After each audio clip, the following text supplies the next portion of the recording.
Twitter and be professional and actually retweet it at the appropriate time. Oh, it popped up immediately. Cool. Ooh. I help. You and me both, Glenn, we're like, yeah, let's tweet it after we do it. Yup.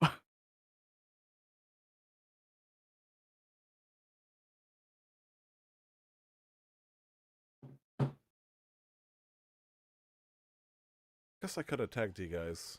Oof. Yeah, I put you guys' name and game in Could there. just put it in a comment. Maybe we only notice it with this.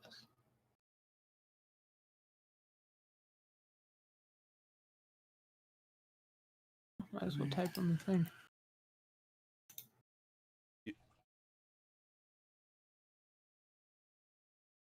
Nick, you look like you're casting a curse on somebody. Well, that's just what happens when you listen to the devil's music. Are you listening to Justin Bieber? No. I said the devil's music, not Satan's music. The devil, you know. Synonymical. Clear difference. The devil back, is just by the way. any ordinary devil. Welcome back. Hey. Alrighty.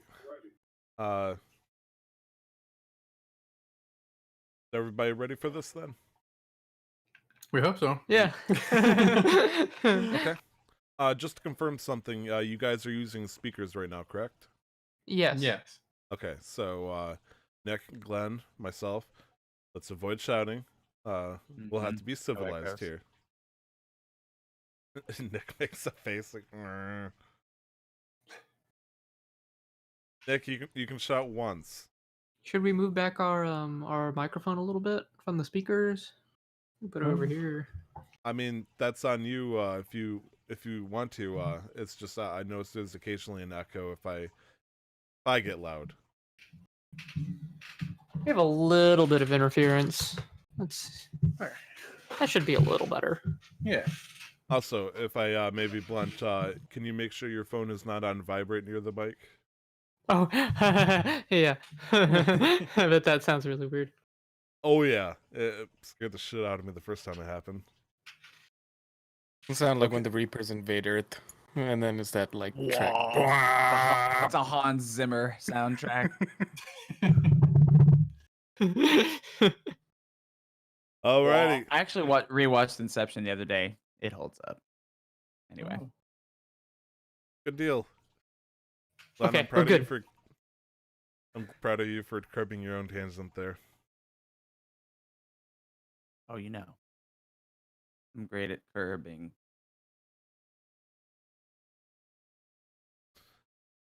Hello, everybody, and welcome back to another episode of Casual Master Quest. This is going to be episode 86 coming to your hot. It's going to be February 10th for anybody that's listening on the audio. Otherwise, February 8th for us. Holy smokes, we got a full group today. Nick, you're still here. Hi. I'm glad. I know you're gonna book it out on us, but us starting early actually worked out for you. Welcome. Hi. This is quite a convenient change of plans. The only downside is that I had to shower on a Saturday morning. Oh no! Because I have to run out of the house right after this. And I don't feel bad. Our parallel to Captain Canada up there is Glenn. How you doing, baby? Great. Just loving life, man. You know, every day is good. Awesome. I'm gonna be your host today, Tyler Bidito. About that. You're gonna Forrest Gump it. Okay. Mm-hmm. But we do have two important guests today. The developers of Squidlit. Holy smokes! We played it, we reviewed it, and I was super surprised. Thank you, Sam, Alex. Welcome to the show. Oh, thank you. We're Hello. glad to be here. You guys have it hasn't really been a long time coming because thankfully it went by fairly quickly getting you guys together. But Holy smokes, this is exciting. This is, I believe, our first time actually having a, 2 video game developers on the show. Oh This my. is true. Oh, Yeah. So no pressure. You don't have to. There's Yeah, no. no pressure, Yeah. no. No. I mean, you're setting the standards. You can, try to sound as cool as possible. I mean, unless you count those guys that did the Pixel Spark, but they weren't really They were just develop- mods. They were admins, okay. Glorified mods. Mods with power. But yeah, holy smokes, Sam, how's your week been going? it's been going pretty good. We've been working super hard on Super Squidlit. I've been focusing primarily on cutscenes this week and last week. Ooh, cutscenes. Now, when you say cutscenes, is that something new compared to the Squidlit, or are we just talking about like conversational and any dialogue that's happening?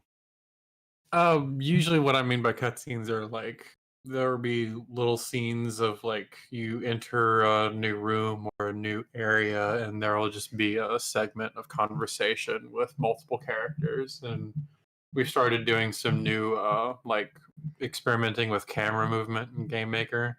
So like having a Ooh, camera that will move around the level. nice. And there's 2 of them in Squidlit. Yeah. So, but there's a lot more in Super Squidlit. Yes. Okay, that's awesome. I stuttered there. I'm really nervous. Just inside crowd here. Alex, how's your week been going? It's been going pretty good. I've been drawing and animating a lot of stuff as usual. Mhm.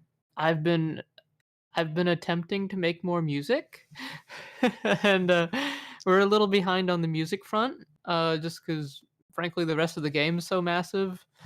But now we're finally looking like we're gonna have some time to make more music. Yeah. Oh man, it sounds like it's been all hands on deck for Super Squidlet. Yeah. Yeah. When did you guys start the project for the second game?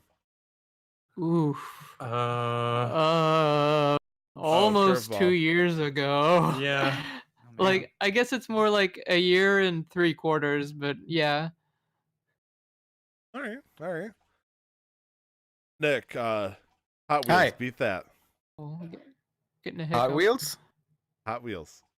I like Hot Wheels. I used to have Hot Wheels. I was just Fresh making a. What? Fresh pots? Yes. Fresh pods? Pots. Hots. Yes. Nick, how's your week been going, man? It's been all right. The highlight of my week, which is funny. I don't know if I've expressed this on the show before, but I hate that I'm only just discovering D&D. I know the feeling, man. Like, I'm glad you took to it so well, but so what's getting at you? What's bothering you here? No, I hate that I only just found D&D. Like I am about to turn. Yeah, I'm okay. I'm not complaining about my age. I'm just saying I'm about to turn 25, and this is I only discovered D&D last year. Oh man, Right. you're like, I wish I was born with the player's guide. Or the I was player's Born in handbook. 1978, fucking playing Gary Gygax's basement. Yeah, listening to metal, playing D&D, I would have been a true rebel. I would have fit in. Yeah. I feel like if you did that early though, your father would have like viciously tried to tear that away from you, and then Yeah, no, once you you- probably would. but once you got the Canada, it's like yes, unsuppressed nerderosity, which is also a Midwest term. I just made it up. Please don't quote me on Nice. that. Yeah, no, it makes sense. Yeah. But yeah, no, we talked about it last week. I DM'd my first ever session, Yes, Uh, congrats. Welcome to the DMs Club. and I completely understand all the memes now about D&D being a game of the players versus the DM, and I just want to kill my players, but they won't die. Do it. I So- understand. Do it still.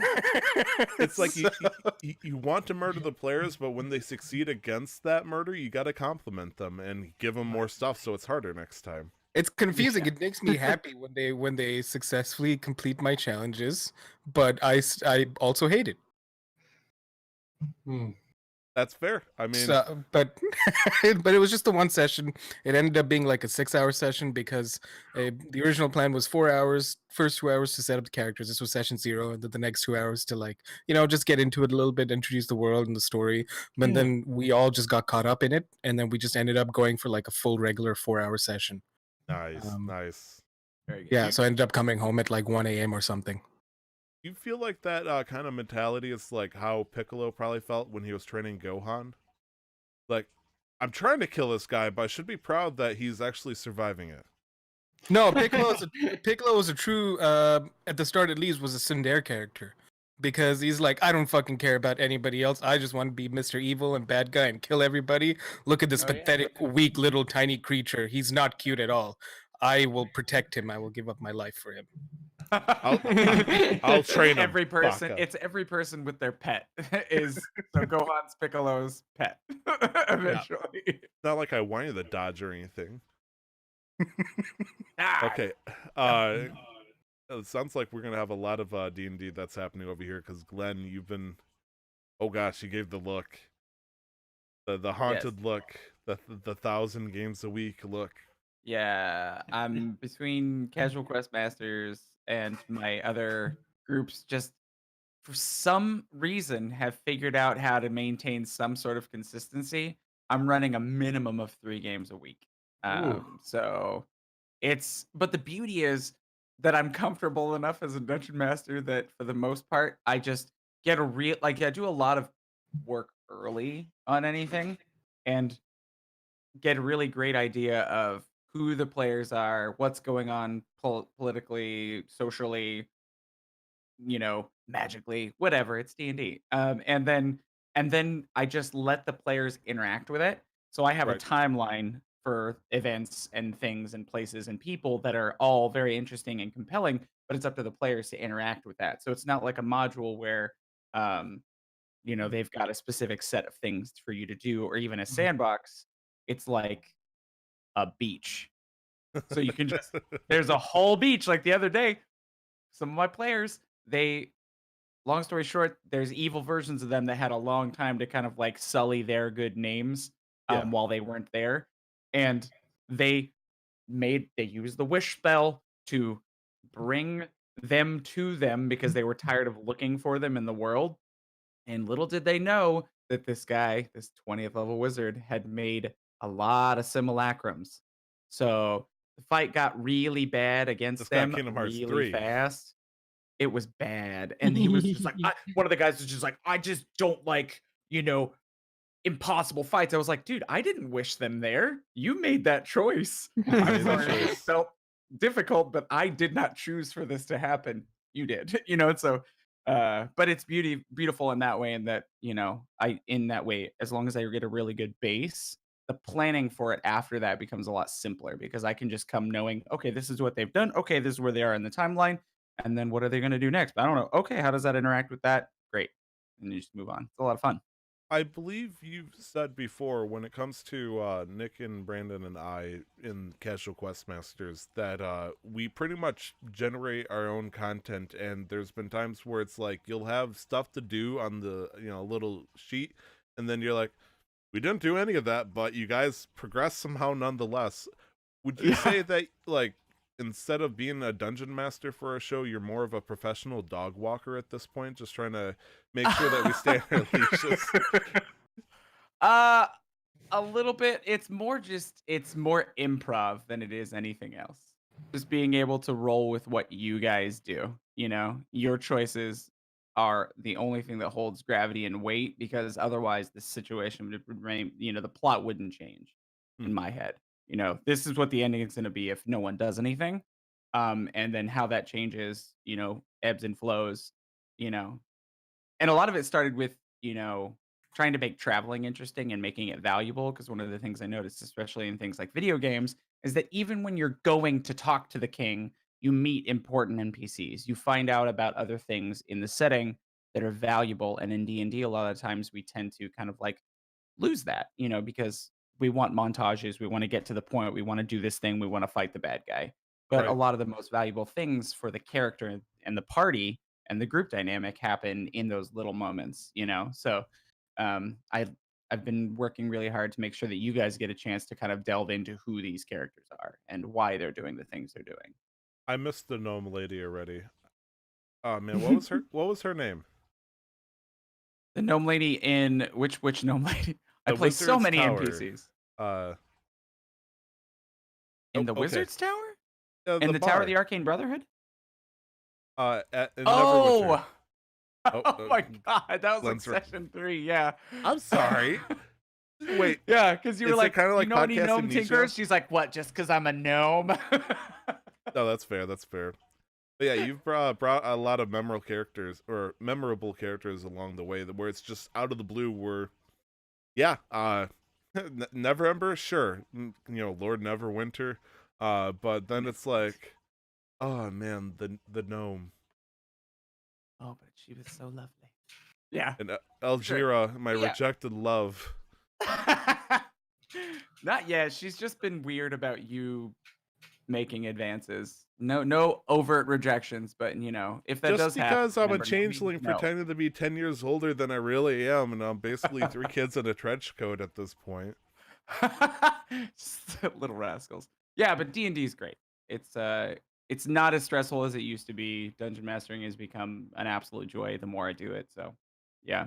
And I'm happy to find out that our guests like Dungeons and Dragons and or tabletop RPGs in general. Oh yes, indeed. Yeah. That is a great bonding thing. Oh yeah, for Sam sure. is Sam's quite the dungeon master. Yeah? I've been I started playing D&D when I was about 10 years old. My parents met over D&D, and so my first like version was 1.0. Oh, We're you like, played Oh, AD&D? that's so cute. oh man, like 1.0 was It's weird. It's weird. Like Where a non- wizard could like, step on a rock and die, right? One Yeah, D4 but hit like points. non-human characters had level caps that were lower. Yeah. Only Yeah. humans could get to 20th level. What the heck? Yeah, I Really? know, like They've a done a lot dwarven about, like, fighter could only go up to like level 8. No, not a fighter, just a dwarf. You could Oh, be yeah. a dwarf, or you could be a an elf. dwarf, or you could be an elf, and then you could be like a human fighter. Like dwarf and elf were classes. They it's weren't fu- races. That's interesting.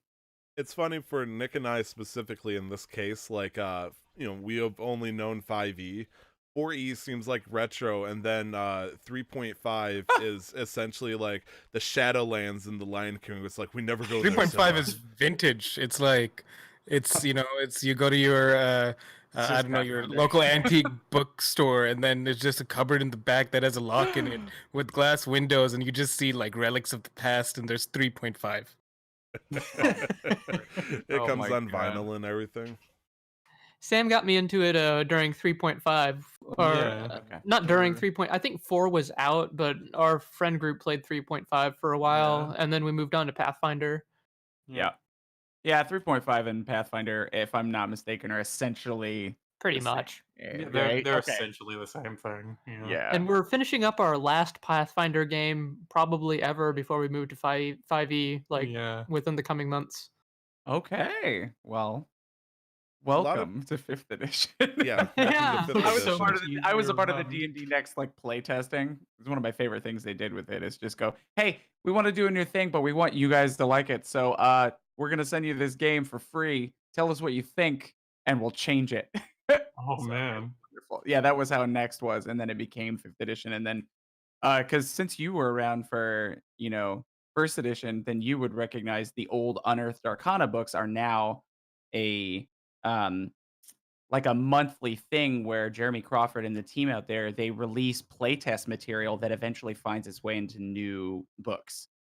So they allow every new facet that comes into the game, aside from like the stories and the modules, the actual mechanics and classes and subclasses are play tested by the community before they're actually released in books. So most of them. Nice. And speaking of modules, that's actually what I've been looking into this week because it's been weird.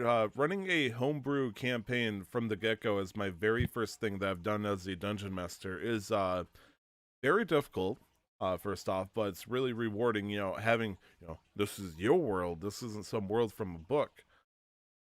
But I then discovered Curse of Strahd, and I'm like, holy shit, I wish I did a module because this is a lot better than what I could have done. And have you guys ever messed with Curse of Strahd, Sam, Alex? No, I don't think I've ever messed with Curse of Strahd.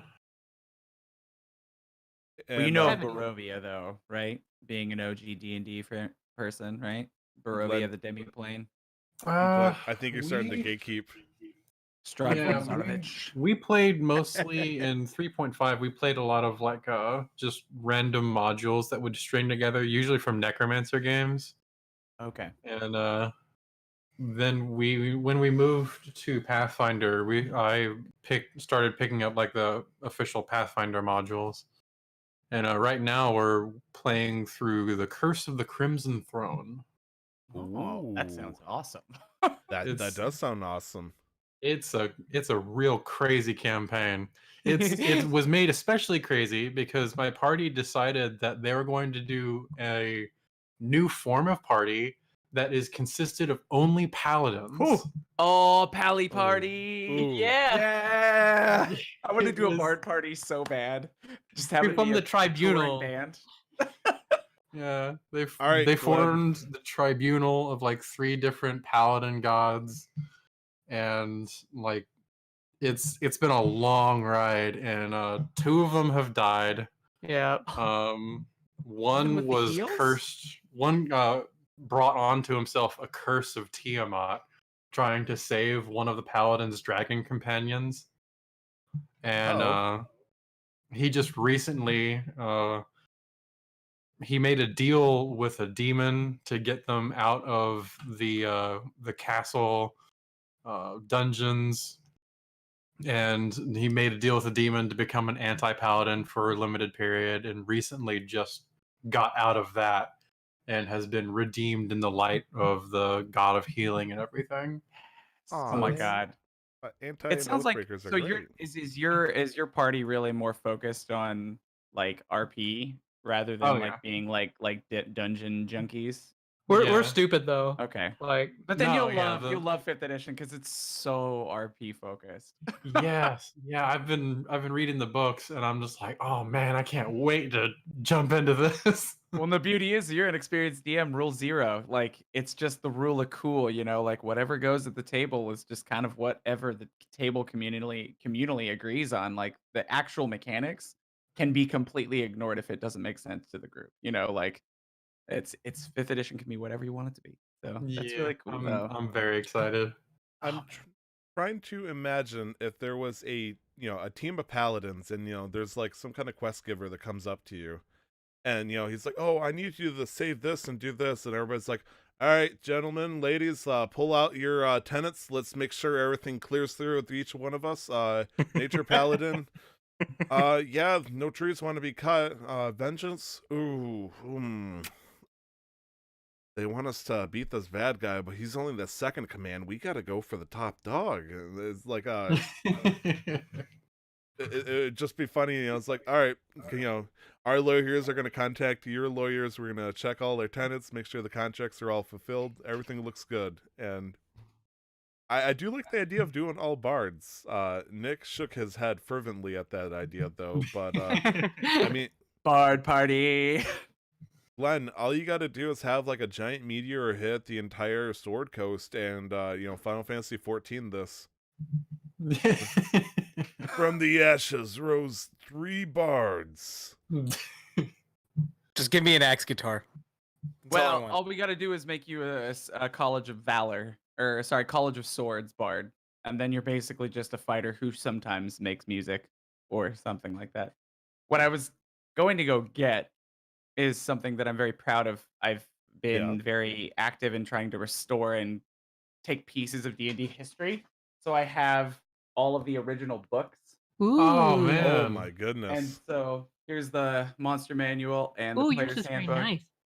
Yeah, and then this one is the one that is Pretty sure the book is it's older than like I a am. pristine fiend folio. Oh man. Oh. And then this is, I think this is my favorite find ever, Because this is a video game podcast. This is a video game podcast. Wait. I have the Video game? Intellivision Dungeons and Dragons game in the box. In the box. Oh man. Yeah, we so, don't like, have the box it's for got it. it's got like the stickers and the ads and all the things that Oh. would go on it with the thing in the box and everything. So Oh, gosh. neat. I was so even awesome. able to, from the same person, just get a bunch of like original, like old pewter miniatures. Some of them are actually lead, I think. So like, Oh yeah. I love like keeping pieces of that history. So like, I even have the original Unearthed Arcana book out there, but it's a mess. One of my players gave it to me. So Hell yeah, I- that's awesome. love the OG. The OG. I want to go to Gary Con. So freaking bad. What is- But What is Gary Con? it is a tabletop convention that takes place in Gary Gygax's hometown.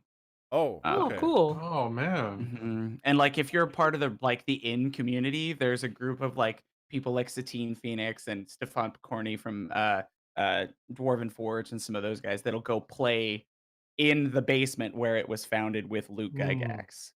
Holy I don't. Well, smokes. maybe they do, but either way, they play a game with Luke and maybe one of the other siblings. But Wouldn't you it be can go funny and if drive they by the sold house home where it was there? made. What's Like, that? wouldn't it be funny if they sold the house like 20 years ago, but they rent out the basement like every year, just like I would. but just Are a you normal, kidding me? nice conservative Just Catholic Airbnb home, it. and That's you're the like, D&D mecca, man. Airbnb D&D. Yeah. Glenn, Let's just start the business right now. Airbnb D&D. We'll pitch it to Airbnb. yeah, it's a nice Oh my musty God. basement. The sound of the dice is gonna roll great against this table. Wow, do you hear how rickety it is? Plus, every 20 minutes, we're gonna send Mother down, and Mother's here. Meet this nice actor, and she's gonna shout that the dinner's ready, and requirements are Just a safe few more word. minutes, Mom. Just a few more minutes, Mom, and if you get too loud, she'll, even for a nominal fee of $5.99 an hour, she'll actually pound her broom against the floor. Oh, man. Man, I'm sold. deal. Sign me up. Put me in, So- coach. Glenn, you did say something that is very, very true amongst everything, and that is we are in fact a video game podcast. I almost said a D&D podcast because wow, we converted. Yeah, we've all played video games. Glenn, you've been playing some more World of Warcraft, I hope. Yeah, a little bit. Just kind of, like I said, just going through the Arms Warrior struggle. Apparently, the later phases are more rewarding to him, but the original development of the game did not foresee warriors as a damaging class, despite the fact that 2 of the 3 trees are damage. So all the tiered gear is just for tanks. And so I'm an Arms Warrior that gets nothing from raids. I've done it for 10 weeks straight, and I've gotten 2 items that I use. I'm sorry, man. outside I of the mean, raid. it's an unfortunate truth. The classic World of Warcraft kind of focused on, specific aspects of each race, well, class. Mhm. We've got a druid that came in. He's rated for 3 weeks. He's got a full tier 2 set. And I'm just like they're like, oh, we're only taking the most geared people into Blackwing Glare. I'm like, I'm not running Blackrock Depths to get stupid Savage Gladiator Chain or Hand of Justice one more time. I will not do it. I've done them over 100 times and seen neither one time. So I'm ready for the Well, next if you phases do it and just hoping one that they more kind of kick me along. time. Maybe it'll be there. Nope. That phase, Glenn, holy smokes. Nope. Yeah, no, it's good though. I'm having fun. The community that I found the guild is Need Not Greed, and they're pretty great. A bunch of nicer, people. They cater towards serious and casual players. There's people that play 10 hours a day, and other people like me that play a couple days a week. So they're good dudes. 10 hours a day. There's one guy that he's Does a that come Fury with warrior, weekly and therapy sessions? Because that's dangerous, man. Well, he also he I don't know what the guy does. He lives in he's somewhere up in He Canada. lives in Azeroth, is what he does. Well, he found a guy that was streaming. He was a rogue, and he was streaming just killing people in Ironforge on our server, and he camped his body for 12 hours. Oh my goodness. And got the guy to stop streaming, and found out he had another friend who was doing the same thing, and now he's camping him until he stops streaming.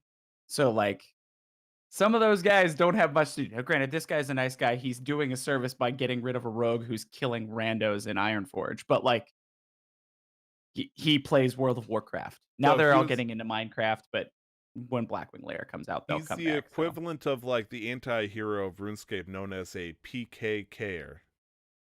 A- Oh, player killer killer? Yeah. Yes.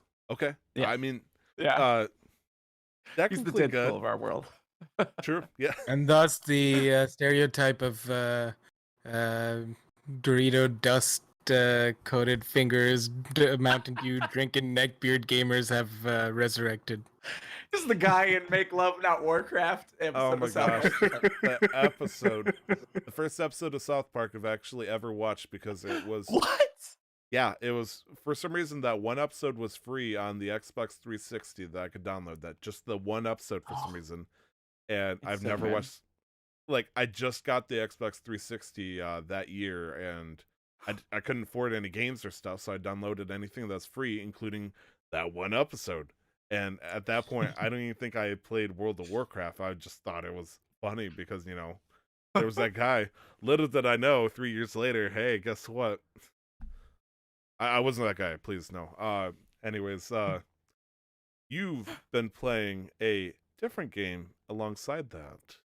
Yes. A game that I have found that I am just kind of in a love-hate relationship. There's only no. very small parts that I hate, and most 95% of it I just absolutely love it. It's like a combination. It's a game called Journey to the Savage Planet, Thank and you. it is a combination of Myst, No Man's Sky, Breath of the Wild, and Tim and Eric Awesome Show. Well, that's the quite what now? combination. Yeah. Tim and Yeah. Eric, awesome 'Cause- show? Yeah. Oh, yes. They kind of send over. I'll give you a quick rundown. You work for this company called Kindred Aerospace, who is one of the companies they advertise themselves as the fourth best aerospace company. And you kind of get the feel that Earth is on its last legs, and they're trying to expand into habitable, biomes on different planets. And they sent you Okay. to all of these different planets. There's not supposed to be any intelligent life there. The first thing you see is a giant, very, very intelligent life-made tower. And so you got to categorize life information as you progress as an explorer. You get access to upgrades because there's a 3D printer on your ship. You have to repair your ship, make your new upgrades, kind of explore the mystery of what's going on with this tower. It's a lot of fun. The mechanics are really good. The art style is very interesting. Sometimes it's hella goofy, and so you'll get ads periodically from the space waves because it takes a while for ads to show up, and that's where The Tim art and style, Eric yeah, the art style. I comes watched in. you play a little bit. The art style is kind of like No Man's Sky meets Uh-huh. acid. Yeah. It's acid. And then you do. Okay. I Yeah. showed you some of the ads. Yeah, Yeah, yeah. they're- No, It's like there's instead of having sea monkeys in a little container, it's you grow tiny intelligent life forms and put them into a mini mall. And then watch them live, what? and you can like push the Black Friday button, and they start killing each other. these are over- not things you can. These are not things you can do in the game. This is just Or a you- video in the game that you could watch. Yeah, like for a- an ad for this Yeah. place that this world For that this exists now universe, yeah. sometime in the future. Yeah, it's very interesting. That's- I will definitely not spoil anything. I was a little sad because the ads, and I think there may be something I'm missing because there's a co-op version of the game Mhm. because you need to refuel your ship to try and get off the planet, and that's not a spoiler. As soon as you land, you'll find that out if you play the game. But like in the ads for the game, it showed them getting to another planet and doing other things, and I was like, "Oh, I'm gonna do more things! I'm so excited! I've got all this nice new equipment." And then it's like, you do this thing, and it's just like the game's over, and I was like, "But I want more."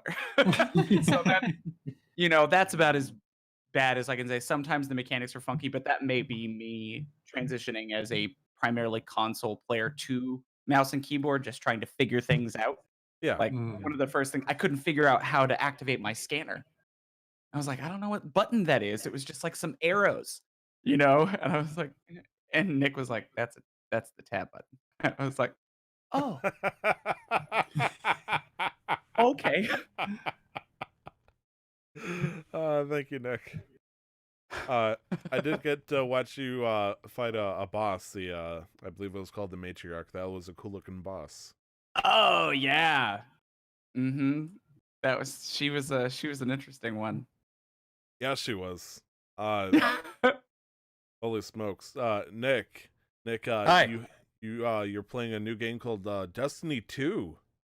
Yeah, Ooh, when did it's this come brand out? new. Honestly, I'm not sure. I was Isn't just it in scrolling beta? through Steam, and it was no, it was free to play. Maybe it's Free in to play? beta. Most likely, then free to play. Yeah, no, I heard it was in beta fucking because it's Destiny. missing all God sorts of fucking things. damn it, Destiny. No, they're doing seasons. They've been doing that for a while now, and then what they've introduced since last season, which ended in December, and the new season started around then as well, is season exclusive exotics that are not hard to get, Oh but then no. that upsets me because I'm a collector, especially when it comes to exotics, and that's the only reason I feel obligated to play, because that Now you got a collection part time of me is limit. carried over from Destiny 1. And I'm like, fuck. All right, so I picked it. I You logged miss in. out. You're screwed. Yeah, no, I hate it. Mm-hmm. But because I hadn't touched it like everybody else since the start of December, I actually had a ton of fun playing through all of like the new stuff, like the seasonal activities. Um, yeah, no, just doing like the normal stuff. It has its issues. There's a new community effort going where you have to collect a certain amount of like material that drops from certain activities.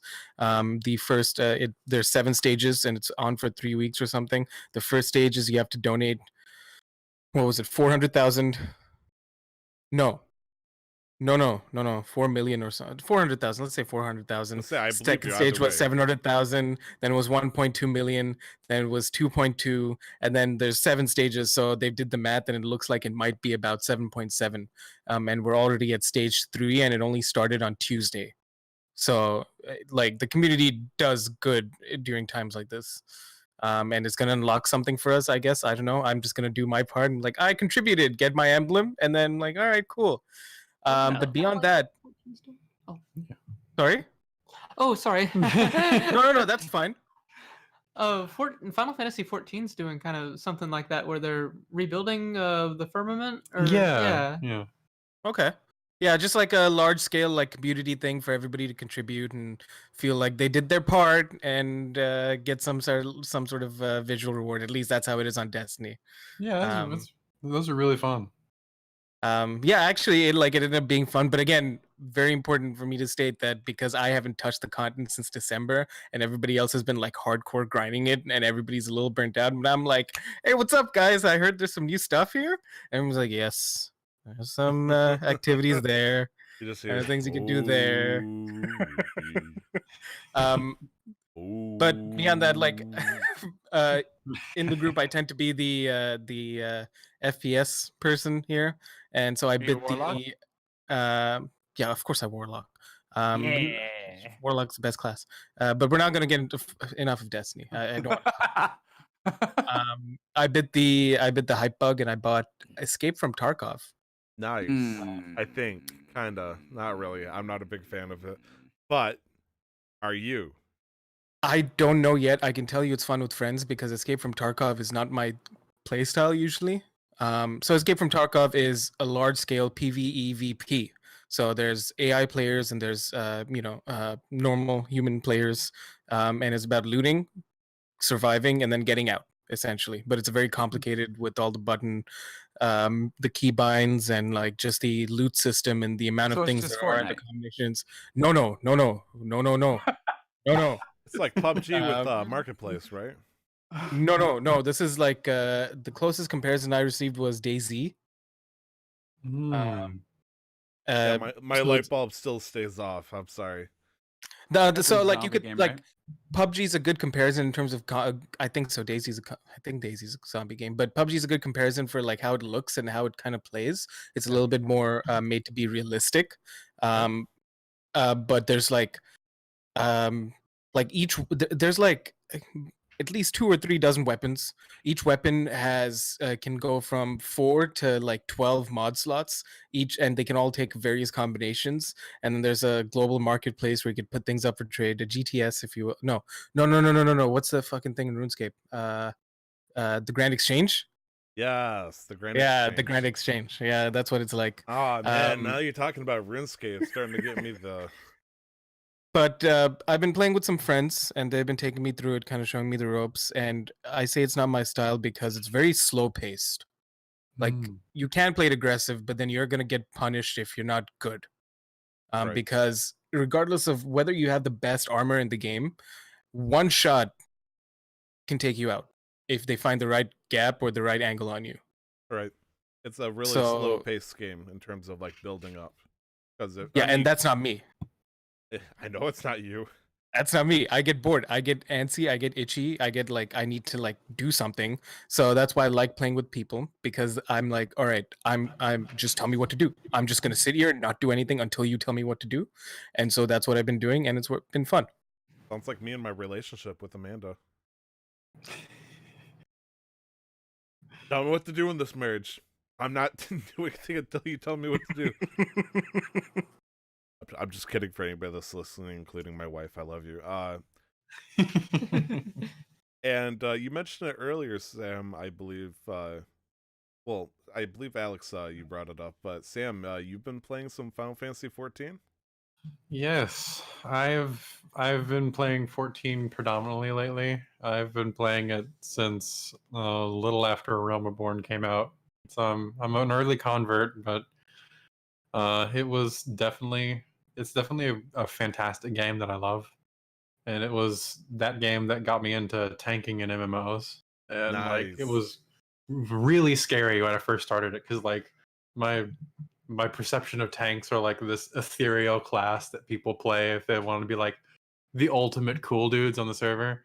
Hell yeah. And because like I just remember tanks of like protection warriors from early World of Warcraft, and that was Oh, it. yeah. But you That was played the only people Drop allowed to alleys.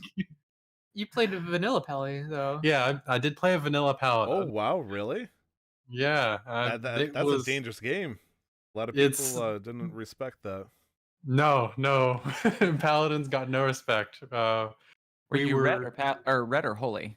Oh, I was a holy paladin. Oh, okay, good. Yeah. Good. So like Gotta get that I was concentration or consecration. yeah, down. I was meh at healing. I was meh at damage. But like I had the best buffs in the game though. So Kings is amazing.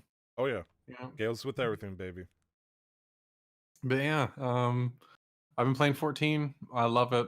It's very big, a lot of things to do. What do you But- usually main as? Well, I usually main as the Dark Knight, which plays. It's a great sword wielding class. They Oh, yeah. use a whole lot of damage reduction and a whole lot of magical damage reduction, and they're one of the most survivable tanks in the game. Right. And And she plays a Rogadin. oh yes, I play a max height female character with just got to be that buff lady. Hell yeah. Oh yeah. And I'm a Lalafell. Nick Yes, approved. Alex plays Hobbits. Alex plays a tiny little Lalafell. They're like the size of gnomes. Yeah, we got married in the Nice. game. Yeah, Are there any in-game benefits for that? Because I've never played Final Fantasy. there are 14, so- I actually. believe You what, get a shared special space. ring where you can teleport to your spouse anywhere in the world. Whoa, Oh, that's actually That's kind of wicked. tight. Yeah, Yeah. it's a great benefit to have actually. The ceremony's pretty great too. Yeah, the ceremony is pretty fun too. wish there was like a D&D item for that. I guess you can There just homebrew that. is. Oh No, the ceremony spell. There's a ceremony spell that grants you magical benefits when you get married for like a week. Oh. I think you get like some nice benefits. Brahm's gonna get That's married cool. for the big Yeah. bad boss. Hey, for Braum real, is my character in Tyler's campaign, his homebrew campaign. So I know. Is this about to be forced on me? No, I'm sorry. I just know. No, I think between anybody, it would be the paladin. It's like, I get extra benefits, you say. More Starts buffs? looking at the. No, I guess he isn't a goblin monk anymore, is he? So you've been playing Final Fantasy 14. You get some fun as the Dark Knight. Are you playing it on PC, PS4? What what platform are you going for?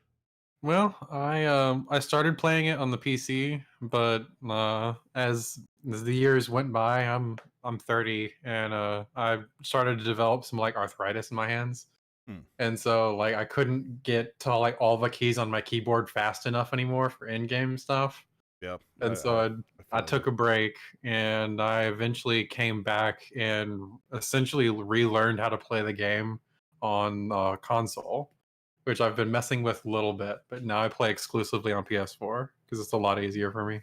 It's funny you should Do you have the say pro that. or the vanilla? Base. We actually have two PS4s, and I set aside money for the Kingdom Hearts one like 6 years in advance. yeah. So Nice.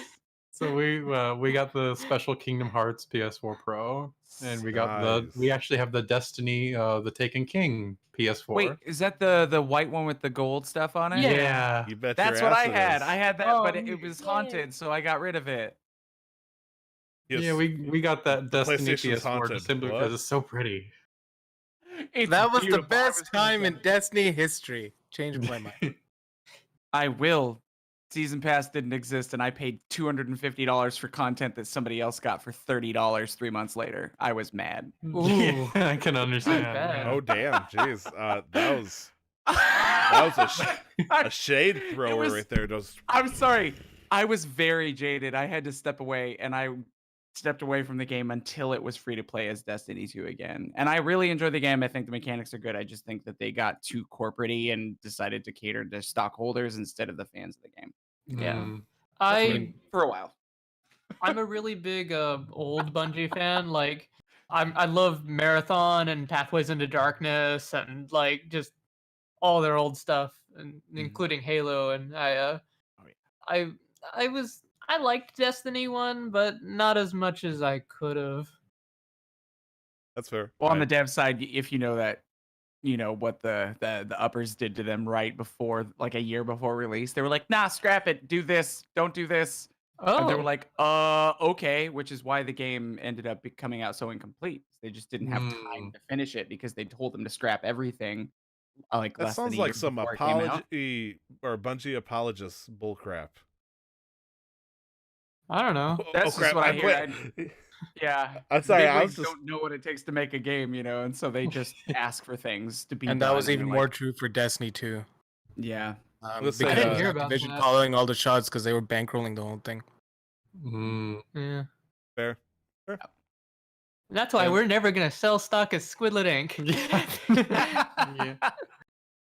Remain By private, the big brain. Or the fan. Yeah. 5 gamers, 4 gamers, wonderful.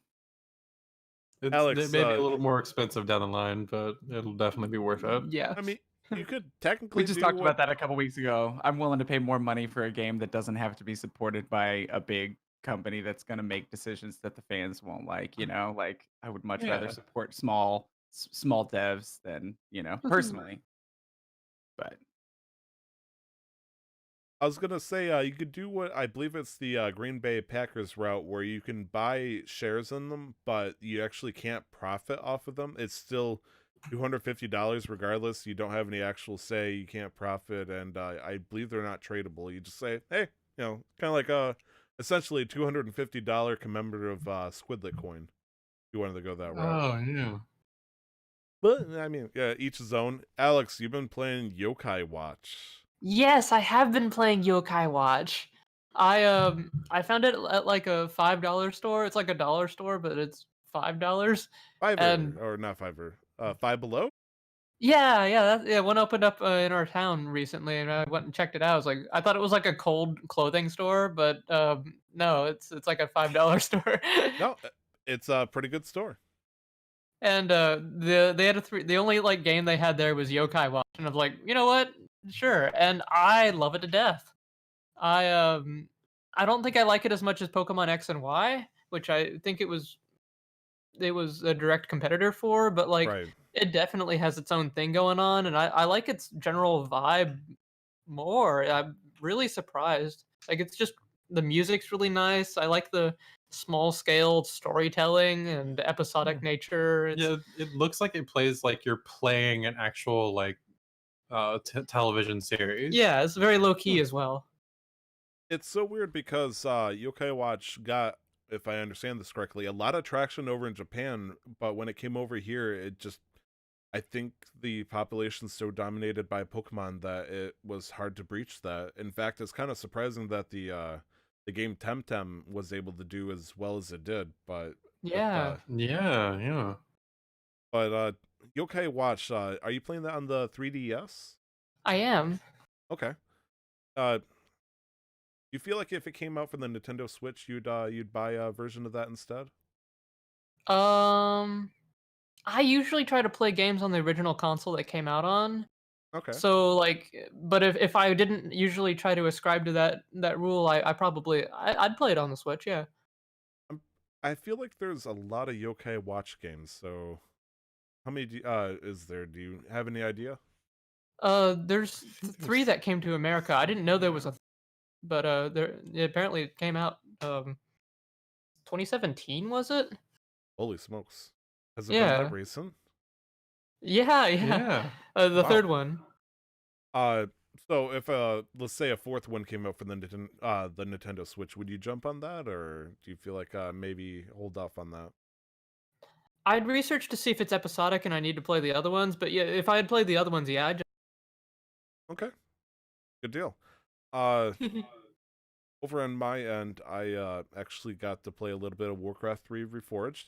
A lot of people have been dunking the shit out of it, for the a lack of a better way of describing that, and it was almost kind of discouraging because like I didn't realize how badly people were crapping on it. Like I got a little warning cue from Nick, and I told Nick the shush. I'll be my own judge. But before I could even get to the game, I unfortunately kept seeing lots and lots of hate for this game, and it was very discouraging to even start it. Apparently, a lot of people are like, "We've waited, 10,000 years for this game to be remastered, and let's not mention the fact it's only $30. The graphics, they're terrible, the cutscenes are god awful." And it's like, I played it. It's an upgraded version of Warcraft 3. Had a good time. So it's Well, like, I mean, it is a remaster, right? I Yeah. don't know what they're expecting, but also, I haven't looked into it too much. I just knew people were mad, and especially because when people initially they tried to get a refund, they couldn't. Like they just weren't Yeah. allowed to get a refund, and now Blizzard has changed it to the point where you just have to like hit a button and it's just automatically all processed for you, and you're good to go, kind of. Because people are just flooding customer support with like, I'm mad. This game's not what I thought it was gonna. Just give me my money back. And then they're I like, "All right, watched. cool." where's my MOBA, man? Well, I told when I was streaming the other day, I told Apple Hoof that I wanted to play it because a couple of my friends have kind of jumped on that train. It's a $30 game. I figure why. I've never played one of those games before. And he was like, actually, here, let me send you this thing. And it was an hour and a half long video that I actually ended up watching because, I like to make sure that I'm up with the times as far as what developers are doing and why they're doing them and how fans are reacting to it. Right. And it was Okay, less boomer. that it was less that the graphics weren't good. It's just that the things that they did to the game are not what they said they would. It wasn't what as promised. Like the cinematic reveal that I don't remember. I think it was E3 or something that Okay. came out. Like BlizzCon. if you watch the BlizzCon that they watched that they Yeah. sent as for the marketing was like 1,000 times better than what actually ended up coming out in the product. On top of the fact that the issue for most people is that they, with with remaster as that happens, they just want to see improved graphics usually. But like, there's changes to core mechanics that some of the OG fans are really pissed about because of the fact that if you even had the original game, now the new mechanics are implemented and there's no way to go back. So if they don't like it, they're just screwed. They can't.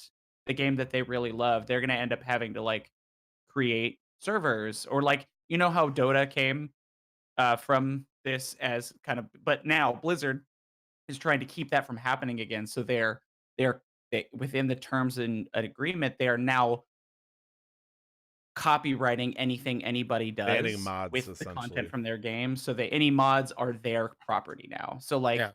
it's one of And those things where like that was yeah. the only thing that struck me as problematic, Mhm. because I don't know, like that was the magic of games like that, or like any game that can be modded. It allows people to show off what they can do and their creativity. It's not like whether it's making the game better or just reimagining the game, you're still gonna have to buy the game to be able to do that. Like But then Grand Theft here, Auto roleplay is a good example of that. yeah, and here Blizzard's like, this happened in the past and Dota came about and that's like a huge game now, so we should just copyright everything that anybody ever makes. So if anything comes out, we can make money off it. Which I Mhm. can understand that logic from, like, if you just lay it out, sure. But it stifles Creativity. it stifles the creativity of gamers, and like this allows people to do what they want to do, express themselves, and hopefully get a job by making a game that they want to make, because they've been provided awesome tools by what used to be a great company. Well, and that's what yeah, exactly. And that's what they're saying is when this like a lot of the oh my gosh, words are hard right now. A lot of the issues for a lot of people is they said that, with this remastering, reimagining, they felt like a group of dedicated modders with the amount of time and resources that they had could have done a better job. And it's not necessarily that the actual developers themselves are not good developers of games. It's that once again, the big wigs at the top are making calls based on money, and they don't really understand their market base, and they're just telling these talented developers what to do when that may not actually be what the community wants around it. And And that's so I worked think out every that's time, right? yeah, right, totally.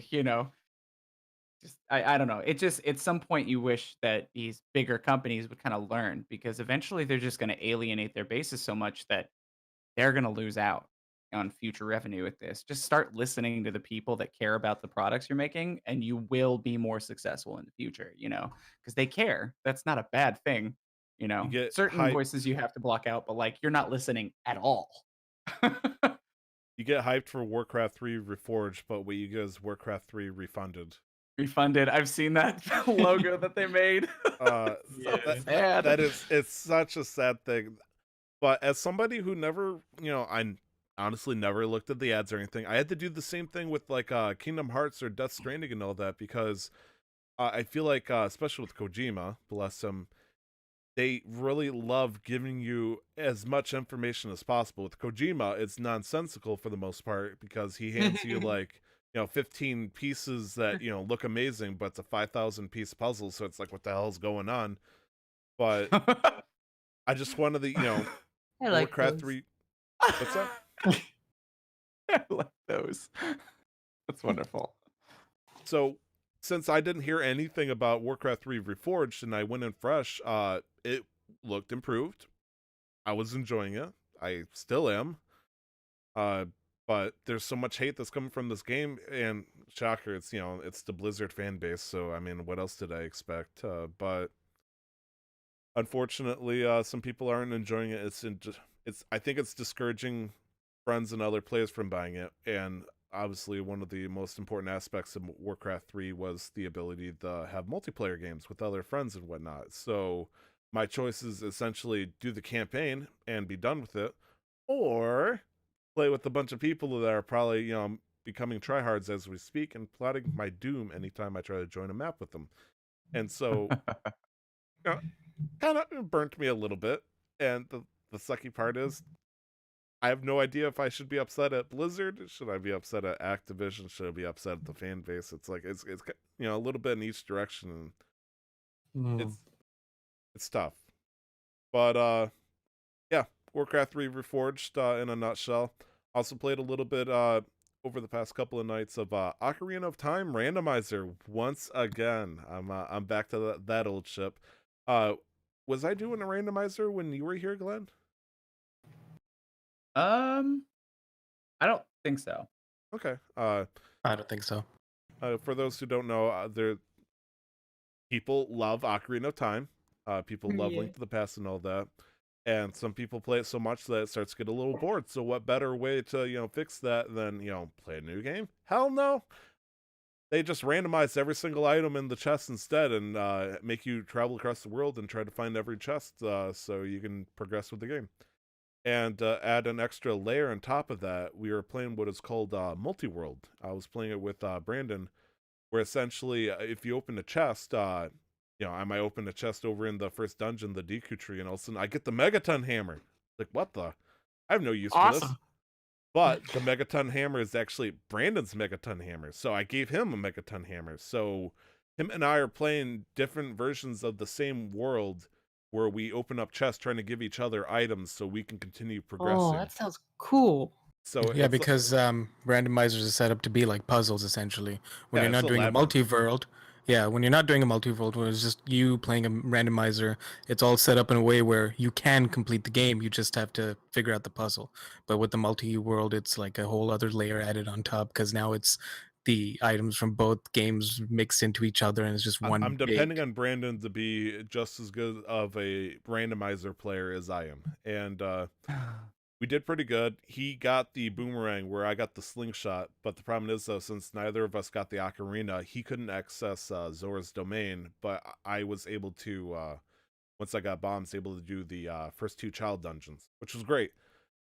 We hit a point, though, that led to a problem, and I think we found the source of it, because basically there's a bunch of websites where you can check off, yeah, I did this grotto, yes, I opened up this chest, because it can be any chest, not just a chest that you find at the end of the puzzle, because there's so many grottos in Ocarina of Time that sometimes you don't even know or notice.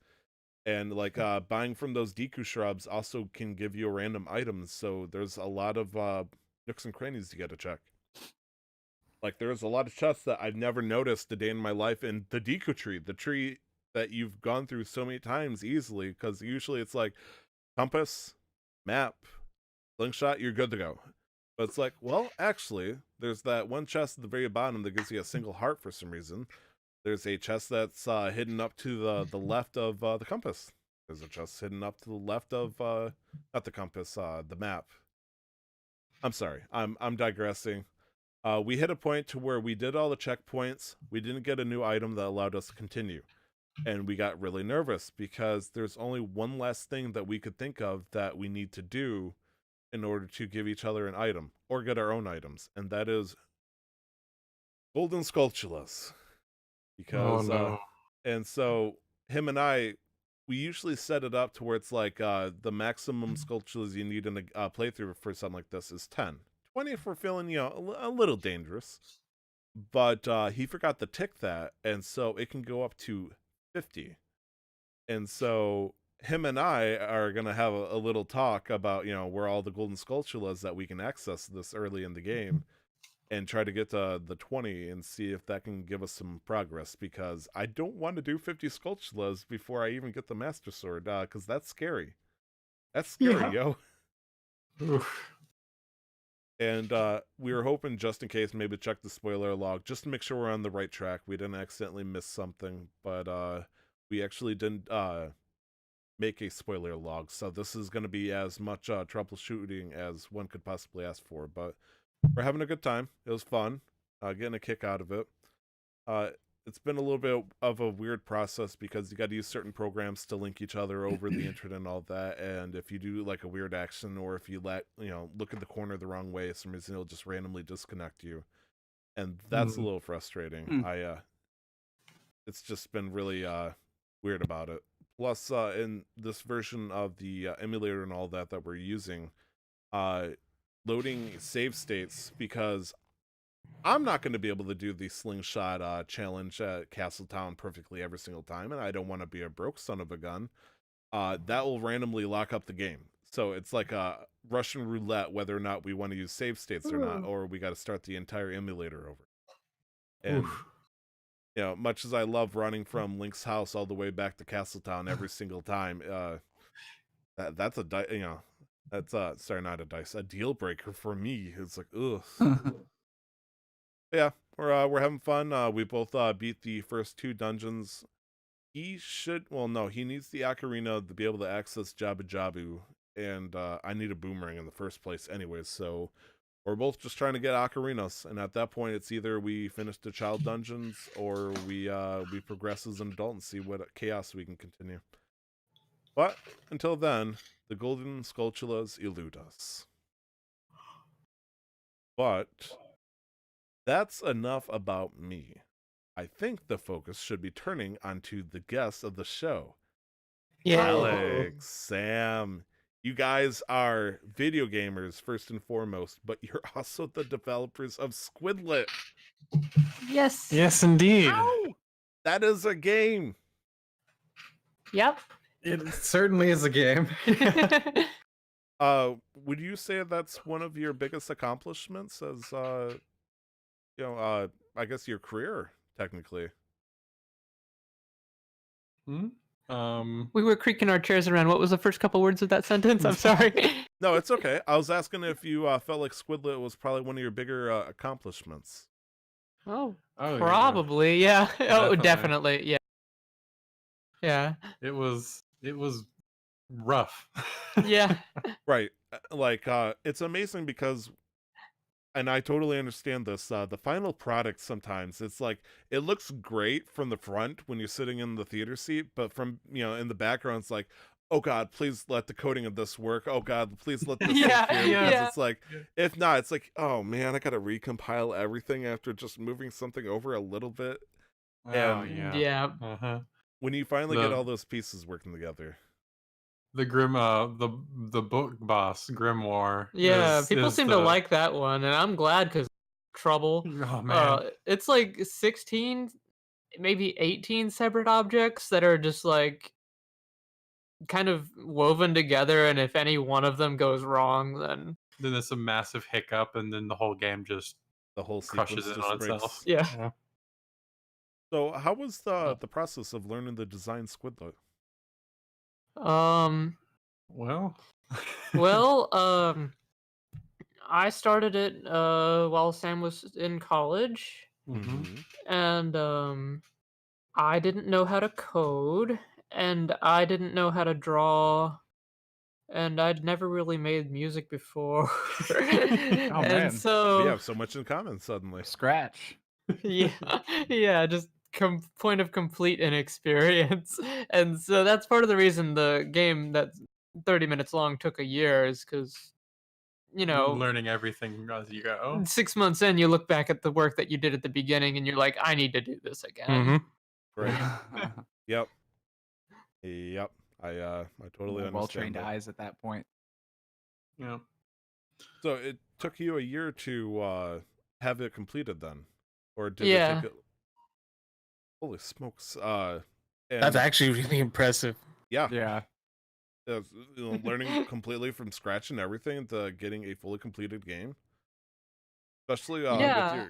your goals of innovation with making it a Game Boy-esque game. Yeah, I The Game Boy, like choosing it to be Game Boy was more of, I think in the beginning, more of a choice to like maybe make it seem a little easier to tackle. Right. a little bit of that. Just constraints are good for creativity, and so just what's more constraining than the Game Boy? Right. Right. Make it work on like a base case that's as simple as possible and then build up if you want to. Yeah. Yep. So was the Game Boy aesthetic the reason why that it was because of that you set that because you wanted to put constraints on yourself to make sure you have like a goal to not limit your creativity per se, but give you like a goalpost to reach for versus like Yeah, not I knowing mean, where to stop. like if you have infinite space to go out and do things, then you'll never. I mean, if there's an infinite amount out there, you'll never track down any one thing and then see it through to the end. If Yeah. that makes sense. No, Like, Right. it There needs to does. be a marker. There needs to be a milestone for you to kind of keep yeah. focus a little bit. Yeah. I'm just curious as to what language do these games run on usually? Um. We use the Game Maker engine. Yeah, which Okay. uses its own language called GML. Okay. It's That's- We hear from actually our coder crazy. friend that it's pretty low down there. Yeah, it's as basic of a language as you can find nowadays. Yeah. That's awesome. It doesn't do much to help you out. No. But the engine itself does. Like you can middle click any function, and it'll bring up like essentially a wiki style page on it. and it tells you That's- like exactly how the function works and everything you can do with it.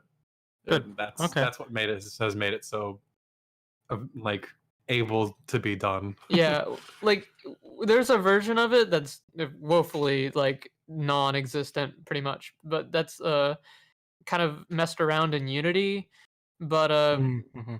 2D in Unity was, at least at the time, was not something I wanted to deal with. I just wanted an engine that worked with sounds scary. 2D. And so Game Maker was the only one that worked with 2D and had the number of features that I needed it to have. Right. I only asked because I started my university degree in comp sci, computer science. So Oh, cool. I was just wondering what would be the starting point for people who wanted to get into like making games just very basic, but didn't really understand code. Because if you don't understand code and all of a sudden you start pulling in libraries or references, or you like go into Stack Overflow, it's just numbers and letters and brackets and colons and semicolons, and you're like, all right, cool, I understand everything now. No, you don't. So that's good. I'm glad that there is, even though it might be a basic or a simpler software, that helps with understanding what each function does and how like things work together. That's awesome. Yeah. And Yeah. highly recommend GML because it's so well documented Yeah. in the engine. Nice.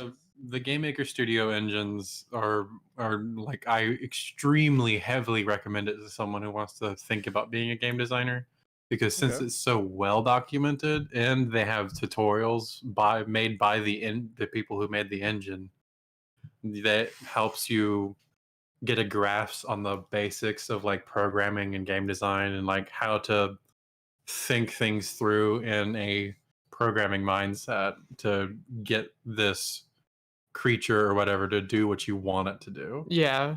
Hmm. And it's also $70 and they don't take a cut of your profit, unlike Yes, Unity and Unreal. That's another great thing Wow. about it. That's Flat fee. actually very nice. Yeah. That's They super just- nice. Just a nice flat fee. The Switch version was significantly more expensive. I think. Oh, yeah. Yeah, that was $800. So Yeah. that's Oof. but yeah. And we'll have to pay that every year, but that's understandable because there's a lot of complicated stuff that goes into Right. putting a game on the Switch. And they're keeping That's- it active and available in their library and all that stuff. Yeah, yeah. and they're all, that's That also very matters. well documented. It's something that Nick and I noticed almost immediately once we started the game up was the music, which I'm assuming is like a completely different accomplishment on its own. Now, I'm assuming one of you two decided to get really into learning how to make chiptune. Yeah, that was me.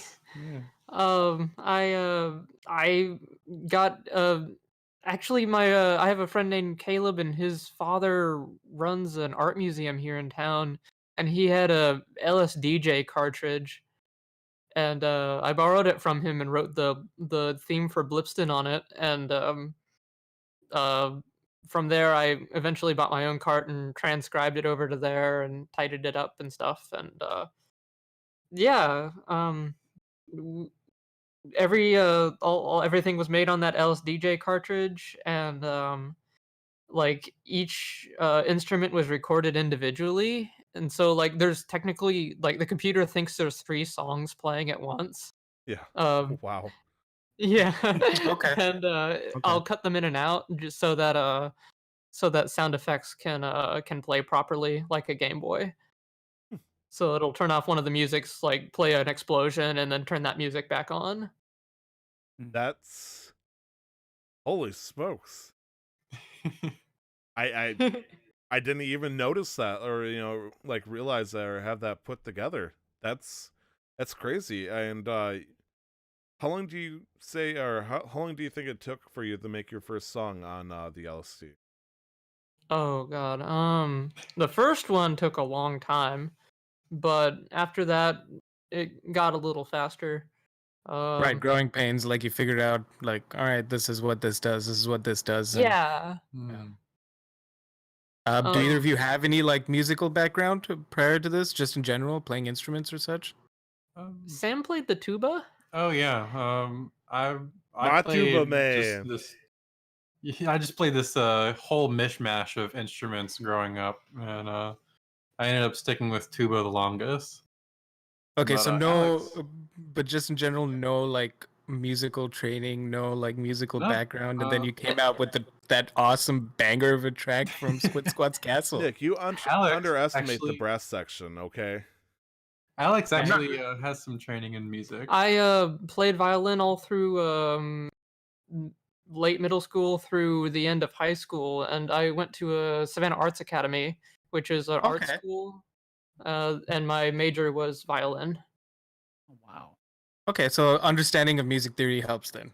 Yeah, Yes, definitely. We'll fight you.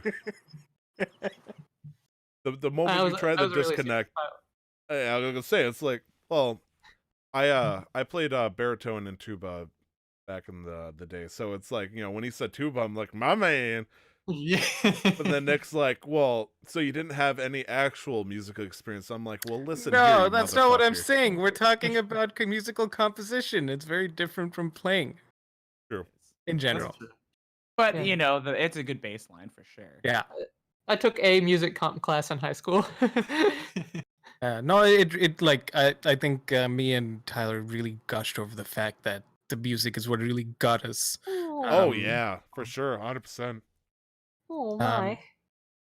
because yeah, it was just great. It truly felt like it made me think of all the Game Boy games I used to play growing up, and I'm like, this is really nice. And now I'm playing this on my PC, and it feels the same, but it feels full. Like the music feels complete. You know, the restrictions are still that it's 8-bit or whatever 16-bit channels, and you're using that, but then it still feels like there's depth to the music. Like there's bass and there's middles and there's I was like, this is awesome. Oh, thank you. For me, back in the day, I used to work with a program called Finale, which you Yeah, I guys. use that. Okay, it sounds like you've heard of it. And I used to make my music and whatnot using sheet composition, all that stuff back in the day. And so, that's me as an amateur. So when I, picked up this game and realized it was a passion project, I'm like, okay, they probably worked a little bit on the music. But when I heard it, being able to listen to that kind of music with a handheld device, since I played the Switch version of Squidlit, it was professional. Like, there was no way to like counter it. It's like, I, for me, the big example always has been Pokemon. Like, you can hear the block music to this day in your head if you think about it. Like when you walk in the Pokemon Center and all that stuff, and this hit the same exact context. And so I was just sitting there. I was like, I had to sit there at the town, like, holy smokes, this is. And I'm just sitting there listening. Put the Switch down. You just listen to it, and it's like, holy crap! They nailed the bass beat down and everything. Because maybe you expect like a simple one file tune, but the fact that you're able to add the extra sound effects, you had a foreground, you had the background, and then you had what sounded like a third composite melody that worked with it in some of the films, or not the film, the music, especially like during the laboratory theme was pretty. Oh deep, yeah, the way that one's my favorite. and so being able to hear all that done professionally and I only paid $2 for it, it's like Oh. I love the OST of this game. Well, thank you very much. No problem. Sorry, now I'm getting embarrassed because I just realized like I'm saying this, but I'm saying this to the person that made the made the darn thing.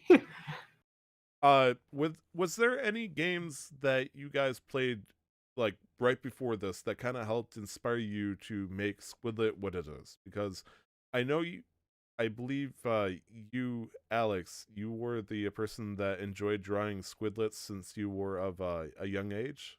Oh, yes. But I'm assuming you probably didn't know it was going to be a platformer right from the get-go. Maybe maybe the inspiration was just for the simplicity of being able to design the game, but was there any kind of games that gave you kind of an inspiration to what created it? We kind of used Kirby's Dream Land as a benchmark for like Okay, what I size. didn't want to say it. Oh yeah. for like for mostly like the size of the game, like how big a game that has that level of just kind of stuff in it, how Right. long it should take. Um, most games on the Game Boy didn't have a save feature, and so it was like, how long should a game without a save feature be? Yeah. And like, how much stuff can you do with it Right. before someone has to leave it? And I believe I said, go ahead. I'm sorry. I'm going to ramble unless you No, stop go me. ahead. So, no, you're more important in this. Oh I wanna dear.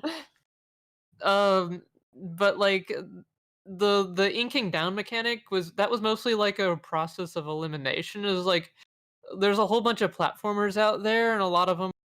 What do you do once you're over your enemy? And like, there hasn't really been one that I've found, at least, where you aim downwards with your shots and can't do anything else but aim downwards. Right. Zero G Man or low G Man on the NES has you stab a spear downwards, but that's the only one I could find. Hmm. So it's Now, kind of a process of elimination. with Super Squidlit, if you're able to talk about this, have Oh, you yeah. guys considered any kind of different methods of abilities that our character would be able to have? Oh yes, we have several new things for Super Squidlet that we're very excited to talk about. One of them is that Plip is going to have a new ability to roll forwards, and Nice. she's gonna be able to use that to like bonk enemies over, like Knock them down. like invulnerable enemies. You'll be able to knock them over and then ink on them. Okay, so And almost Donkey Kong style. A little bit. You every time you hit something, you recoil diagonally up, Okay. and so it puts you in the air, and you can ink from there, and you can also use it to climb walls. Yeah. You're gonna be able to climb walls now? Yeah, by like rolling into it over and over again. Like Mario style. Like wall climbing, you don't essentially have by to jumping. jump off. Oh, okay. Yeah. You just bash it and recoil, and then bash it again, and then recoil. Okay. Okay. I can That see visual it. picture just reminds me of shell jumping a little bit. Like I Closest imagine analogy. running it hits the wall, goes up a diagonal a little bit, but then you do another horizontal strike against the wall. Yeah. Okay. Okay, good deal. Thank you. Because like my one big complaint essentially against the game, and thank you for being patient with me when I say this, was just having the one singular attack felt a little bit frustrating. It felt like it was simple for what it was, but if you want to introduce like a different variety of enemies that have different weak spots, it felt like you would need to have something else in the long run. Oh yeah. Yeah, since the game's like 3 hours now, it'd be weird if you only had like the one move to use for 3 hours. Yeah. That's fair. And when is Super Squidlet gonna be following the a similar style of aesthetic with the Game Boy? Yes, it's in color though, so it's emulating the or Ooh, Game simulating Boy the Game Boy Color now. Color. Good deal. Oh boy. And then Super Duper Squidlet Game Boy Advance. Now we're cooking. How did you learn that name? Oh, I the did. guy wants to know your location. I did have a question. So I browsed through the Steam page for Squidlit, and I noticed there was one user who had about 300 hours in the game. Oh yeah. Yeah, we know who that is. What? So I was just curious. I'm assuming he might be maybe a massive outlier. I was just curious as to what kind of expectations you guys had for how people would react and how the game would perform, and how do you feel about somebody having 300 hours in your game? That was most likely that is definitely Nuclear or yeah. Jackson. He's the current world record holder for the Squidlet speed run. And what is that? It's 8 minutes and and 59 seconds, I think. Yeah. Holy shit. Oh my God. Yeah. I can't even say smokes to that. That's a holy shit. Yeah. He was in GDQ about Yeah. a month ago. Yeah, With Squidlit? Yeah, he Yeah. managed to bring Squidlit Nice. to the awesome games done quick. Yeah. We're very proud of him. Yeah, and he did really well. There's different sides of the coin as like how does the developer feel about their game being speed run? Because I think I watched a video of the developers for the game. Have you heard of Outer Worlds? Yeah, Yes, yeah. The game can take anywhere up to I think like 30 hours or whatnot, and someone speedrunned it in I believe 12 minutes, and it was like Oh gosh. so bizarre for them to watch them make this gigantic work be done in under 20 minutes. It was just like it threw them off. Like, holy crap, I didn't know you could do that. So I wasn't sure how you're going to respond to somebody saying, hey, I can beat your game even faster than imaginatively possible. Well, I'm frankly like happy that they're getting any sort of replayability out of a linear 30 minute to an hour long game, you know? Right. Like 300 hours though. Jeez, like if they're doing That's a lot of sub 10 practicing. sub 10 Yeah. minute runs, that's almost 300 playthroughs or 3,000. Because I know there's God. what do you call it? There's an achievement for doing a run under 12 minutes. Was it? Yeah. yeah. So I was like, all right, okay, cool. Maybe he was trying to get that achievement, but I didn't know that he actually took it to GDQ. It's more That's, like that achievement was made to give to him. Like Yes. we have He we saw have that 12 achievement and he's like, I'm gonna beat that. You got This is achieved. mine. Well, it is. we have Steam. Oh, go ahead. No, I was just like I was getting jealous because I don't think there's any kind of trophy system for it on Switch. But now I Yeah. No, motivated. yeah. There's no trophy system on the Switch that we're aware of. But now you got me we thinking. we might make our own we have our own kind of like reward system for Super Squidlit Okay. for like finding hidden objects and collectibles and unlocking some rewards for that. And But, how far along would you say Super Squidlet is coming? 75%? yeah, I'd say we're about 75 to 80% done with the game. We have the final final boss to like flesh out and get ready to go, and then it'll just be furious polishing and music making. Yeah. And have you guys considered doing, or maybe you guys have this and I'm not aware, have you guys considered doing anything like Kickstarter or Patreon or anything like that for this game? We thought about it. Like we thought about Kickstarter, and we don't want to try out Kickstarter simply because we feel like there's a lot of people who've been burned by doing a Kickstarter game and not seeing it realized in the way they want. Right. We That's have talked about doing a Patreon though, and like maybe after we do Super Squidlit and having videos that will show like phases of the development progress and Yeah. how we make certain enemies and that kind of stuff. Hey, if I That could makes pay, sense.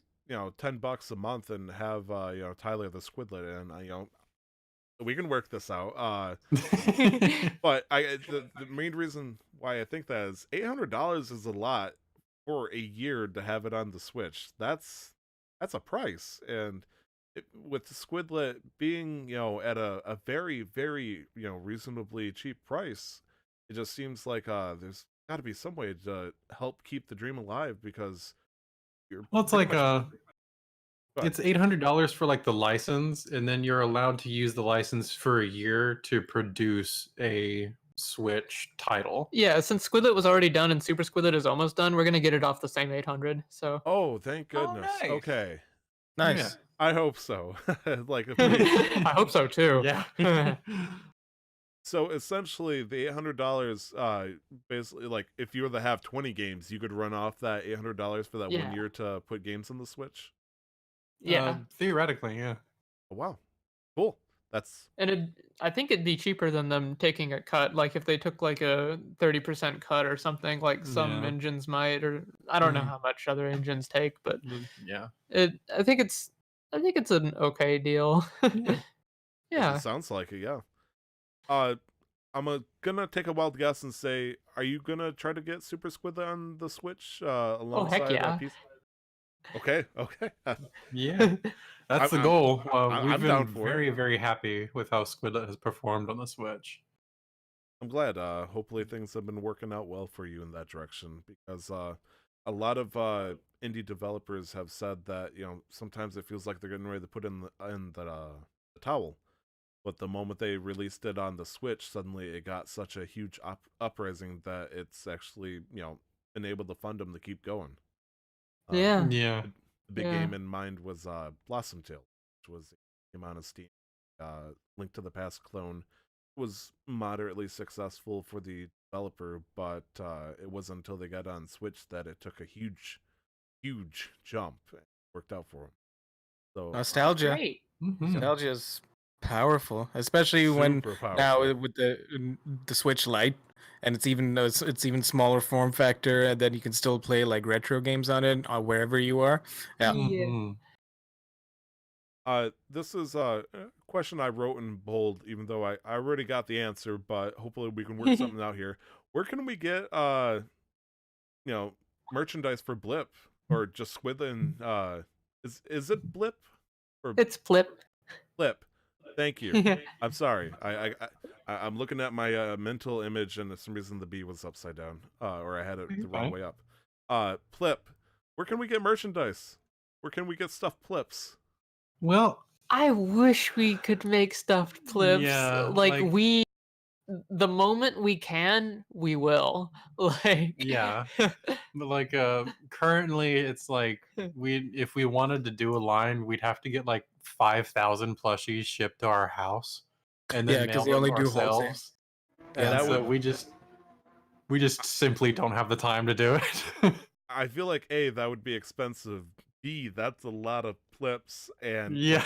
I'm Yay. like I can say it's like that might be Just like heaven. Scrooge McDuck into him. Honey, there needs to be a mandatory 500 Plips in the bed before I go to sleep. You're like trying to take a shower, and it's like, oh, what are you doing here? Get out of here. Heck, even like stickers or stuff. Have you guys considered like going with Redbubble to make like a Plip sticker or anything like that? Or I would like to do something like that. I just Yeah. frankly we're new to all this and we don't really know where to go. no, that's honestly. fair. You guys are focused on the game. I'm just focused on like trying to get as much as I can of Squidlit like to me ASAP. Like I'm the kind of guy that's like I play the game, the next day I'm wearing the t-shirt kind of thing. So, but I guess the final question about the game itself with Super Squidlit and with your experience with the first game Squidlit, is there anything you would recommend to aspiring game developers who are struggling to finish their game? Like we talked with Nick here a little bit about the idea of like getting it started using Game Maker as a platform. Is there anything you guys could recommend? The number one thing I can recommend is like what most game developers struggle with, and I saw this a good bit when I was getting my degree at the Arts Institute for game design, is that they'll choose an initial project that is just way too big, and Overambitious. like yeah, it's and even if you make something tiny and then get it out and have some feedback on it, that's perfectly okay. I mean, And just that's exactly what this is. focusing on like completing small things and working your way up is one of the safest ways to go. Okay. All I got left is personal questions. Unless Nick, Glenn, do you have anything you want to throw at the table here? Because Glenn, I know you've been a quiet boy over here, but Yeah, no, I don't know anything about game development. I'm just soaking it in. So I'm just happy to listen more than anything. Because especially because one of my favorite games is something that was developed by a small team. Stardew Valley was made by a guy, and so like Yeah. I really admire the small game developer and love hearing the insights that come from you about the struggles and the most rewarding parts. So it's been very very nice to see behind the curtain a little bit. So Oh, I forgot to mention something about like starting with a game development project. As Yeah. soon as you add one person to the team, you need to have a design Bible. And what I mean by that is like you need to have a master document that has Yeah. everything that everyone knows about the intellectual property. Yeah. And that's one thing that we've very quickly discovered when we started working with each other full time. Yeah. Is we had to stop like everything and ask each other questions and discuss this and discuss super squidlet or like squidlet psychology or things like this. And like And Squid Squat's more of a main character this time around. yes, And Squidlet will so be playable in super squidlet. Oh boy, a King Day Ooh, today. yay! And I also forgot to mention there will be drop in, drop out 2-player in all of Super Squidlet. Oh, did you see Yeah. all of our heads go, huh? like yeah, we probably oh bit off a shit! bit more than we could chew, but Nah, we're chewing it. We're too deep now. Please, so we we're gotta not finish. worthy. If you can get us co-op, holy smokes, that would be awesome. We're working on it. Yeah. You want to? If you can't, Sure. if you need to retract that, that's okay. I respect it. But No. you got our eyes lit up like no other business. Like, If it doesn't come out on release, it'll be part of the expansion pass, right? Yeah, DLC. What is it? The season pass? Probably the weirdest thing and the heftiest thing that we probably shouldn't have bitten off, but we bit it. And Yeah. the Squid Squad playable section is a first-person shooter RPG done up in the Game Boy style, Yeah. like Faceball 2000. Oh my Yes! gosh. Oh my goodness. There's something for everybody. Yeah. We first started working on this. Like Alex was interested in I think it was like Wolfenstein 3D. Yeah, Mhm. I love old first-person shooters. And so like we had to abandon where we were living because of an old mold infestation Yeah. for like a few weeks. And we were at this beach condo, and this Alex worked on creating a raycasting system to have first person like sections for Squid Squat. And well, like it was just a first person system in Game Maker. And once we saw it, we were like, "Oh, We gotta use this. this has to be in Super Squidlet somehow." And that's how we got onto this. I believe No, I was, there's no textures on the walls. No, yeah, it's a very simple thing. Yeah. I was joking about this with Nick, I think, in the review episode. Like, I feel like they're gonna do like add silly things, like do some kind of Dr. Robotnik's like a Puyo Puyo style game with Mean Bean Machine or something like that. So, I was expecting to say something, but when you told me a first-person shooter with Squid Squad, it's like, God Emperor. Sorry, pardon me. Yeah. Now, don't get me wrong. I love platformers. I grew up on them. Crash Bandicoot, Ratchet and Clank, Jack and Daxter. Like that's my generation, at least the PS2.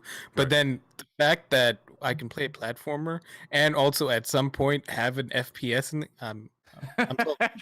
You've already bought me. So, Can we pre-order right now? here's Just take my money, PayPal. damn it. Yeah, just blank check. So just a couple of personal questions, and want to lay them off here and there. Do squidlets? Does Plip like ketchup? Yeah, she likes ketchup. I think she'd Yeah. eat them on eggs, maybe. Yeah. Okay. Good And, I stuff. don't know why that came up, but it was like a very important question when we were discussing the review. It's like, do you think does Plip like ketchup? And it's like, Well, probably. Yeah. I hope so. Yeah, sure. Maybe it was kind of like Pikachu, with Pikachu's fascination with ketchup in that one episode in the Yeah, anime. yeah. That was such a sad scene when that ketchup bottle broke.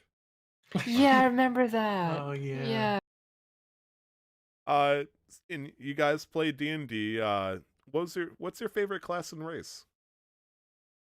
Let's see. I'm having a lot of fun playing a pixie barbarian. What in the world? A A tiny creature that gets They have really not angry? introduced a pixie into 5th edition yet. They had it in 4th edition. I love that so much. So like Alex's first character was a subtype of human called an Oreed, which is this Yeah. humans who have like ancestry with earth elementals or earth aspected genies. And Genasi! Sorry. Yeah. yeah. And Sorry. she was That's playing my a favorite holy face. shield paladin, which specializes in like massive armor class. I got up to And 40. yeah, she got up to an armor class of 40 in Pathfinder.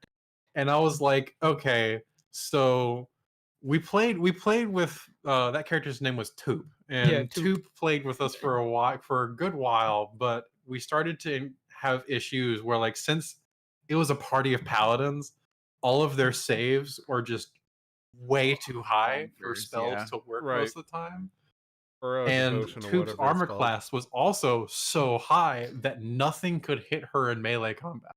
Oh my gosh. So Okay, so I know nothing about Pathfinder. I'm still new to D&D. So is the armor class system in Pathfinder and D&D similar? Yes. not It Oh, really? really. Oh, okay. Like, it's just scaled differently. So Yeah, like it's- 40 Okay. would be the equivalent of like a 20, 22 or Okay, so in that's 5th still edition. pretty high. That's still It's pretty high. Yeah, and maybe Yeah, and- 25 even. Like yeah. it's really high. Yeah. in Pathfinder, like average armor classes begin to cap out at around the 25 to 30 range for high level stuff. And if you push it hard, you can get it up to like the 35 to 40 range. The highest armor class I've ever seen done was actually a rogue duelist with an armor class of 45, but had an armor class of 50 if they were moving. But and like they were dual wielding, so they had no shield, and they were wearing leather armor. Yeah. So Dexterous as hell. Is this fucking Yeah. Naruto? Yeah. But, Every it's- time you hit him, it's a piece of wood. Jeez. yeah. It's just what's his Gen or Neji, who does like the 1,000 palms technique. Just you can't touch me. yeah. 8 trigrams, 64 palm. There Yeah. it is. Anyway, Um, Toop was oh, a man, bad it's amazing. tank because nothing would attack her. 'Cause, Because like- they just would try once She and was then so small. quit. It's just a Sherman like- tank that strolls in ever since. Yeah. Yeah, then like her damage output was also like on the very, very low end. So like monsters would just ignore her because she was just this walking ball of metal that they just couldn't hurt. So they just ignore her. And Sounds so accurate. we orchestrated Toop's death to a barbarian assassin that specializes in breaking equipment. And Oh, that's that, evil. I love it. And after we did that, Alex began playing the Pixie Barbarian, which specializes as a Titan Mauler. Yeah, and so like if I fight something bigger than me, which is usually for a Everything, normal size all the class, time? is like Is it a bug? yeah. I was gonna say a gnome. Your time is now, giant. Yeah. So everything's a love it. titan to her, so she gets benefits to fighting everything. Yeah. And Cool. she like we did a mythic thing, so she has mythic ranks. And my most recent thing was that I took out a cave. Like I can do this thing where I crash through walls, and if I crash through enough wall, I can actually cause a cave in. And Yeah, the Pathfinder has mythic levels, and I wanted to start throwing heavier duty monsters at them because they were kind of melting things a little too fast. So I gave them a mythic level so they could actually survive mythic monsters. And shit. the issue that I didn't see was that a mythic barbarian can use multiple abilities while they're out in their barbarian rage to upgrade their strength to phenomenal levels That's a one-time thing. It's- Like I get yeah. until I level, I only get so many uses of this. Yeah, and so Oh my she blew gosh. almost all of them all at once to take out this boss. So she was like, "I'm going to use my crash through walls This is my ability Disney on the movie. I need a boss." moment. And so she boosted, if I remember right, she boosted her strength modifier to like 30 or 35, which means I her remember my strength strength was the 60. yeah, strength score was 60 when she used this Oh my ability, God. when she used all these abilities to boost her strength. I burned like every one of my abilities. And so she like no, I had to like take a moment to like figure out how am I going to do this. And so like this little like 1 foot tall fairy just like goes off like a freaking cannon shot and just goes straight through solid Punch cave Man. wall. It's like 15, 20 Yeah, feet of like solid 20 cable. feet of solid cave wall, which is the thickest wall in the cave, and she just blasts straight through it. So I'm like, well, I guess I this missed. cave is going to collapse. And since the cave collapsed, it was actually a cave underneath the city, and so like a Ooh, city block yeah. caved down. So it was a nightmare. But It's so silly. I love it. It sounds like Oh my California found a new gosh. reason to blame the sinkholes. that's that's Alex's favorite character, I think. Pretty fun. I just always forget how like different systems scale differently. Because when I played primarily in 4th edition to start back in like the early 2000s, and so I played a little 3.5. Actually, the first tabletop game I played was the Star Wars game from like the 1970s. Awesome. Oh man. And so like I had just a very vast experience. I played a little Pathfinder. It wasn't my cup of tea. It's very deep. That hole was very deep, It's and I was just like, Pathfinder is very hard. Like one of the reasons yeah, edition is because I just can't do it anymore. yeah. Well, and that's the thing is I worked at a comic book store here in Burbank, and like, have you seen the flight tiers? I think they're called that are made by Paizo. Yeah, I Where think they're like, so. yeah, the guy that owns this comic book store that I worked at, like, they're partners with Paizo, and he made those combat tiers for Oh man. flighted characters. And so they were all about Pathfinder, and they brought me into a game, and I was a wizard, and they were like, and it was just not what I expected, and I was completely useless. Oh no. Playing wizard is really hard in Pathfinder. Yeah, yeah. Now, the thing they did was really cool. Every Halloween they have this evil guy who like tries to find a way out of this like planar prison, and it's always different. He uses like Hallows Eve's energy to try and get out, and so like there's always a new thing. And every year they do it and have groups come in and they can score points playing the game. And so whoever finishes it fast gets all of these benchmarks. Like if you win, you get like a $100 gift card to use at the store, you know. And so but it encourages people to come in and play at the table at the store. So like, but anyway, they were all about Pathfinder. So I love that you guys love that. But I'm really excited for you guys to jump into 5th edition because it's another very, very fun way to, you know, enjoy creating a story with a group of people. So like the Nice. best man at my wedding was the guy that taught me how to play D&D. So like I feel that. When you were like, my parents met at the table, I was like, oh my God, isn't he magical? Sam, do you have a favorite class or race? I know you're probably usually the DM, aren't you? Yes, I've played I use heavy quotation marks with played because I'm including my DM time. Yeah. But I've played D&D for 20 years and I've been DMing for 10 of those. So I'm very much resigned myself to the forever DM class. But Consummate Played as a DM. I feel that. yeah, there was this one time where I played a kobold, and this kobold was a wizard or a sorcerer. I think it was sorcerer because we were playing Ooh, Pathfinder, that's cool. and just wizards in Pathfinder are too unwieldy for me to handle. But I played a kobold wizard, and her name was Squid Squat, and this is actually where Squid Squat comes from. Sounds What? familiar.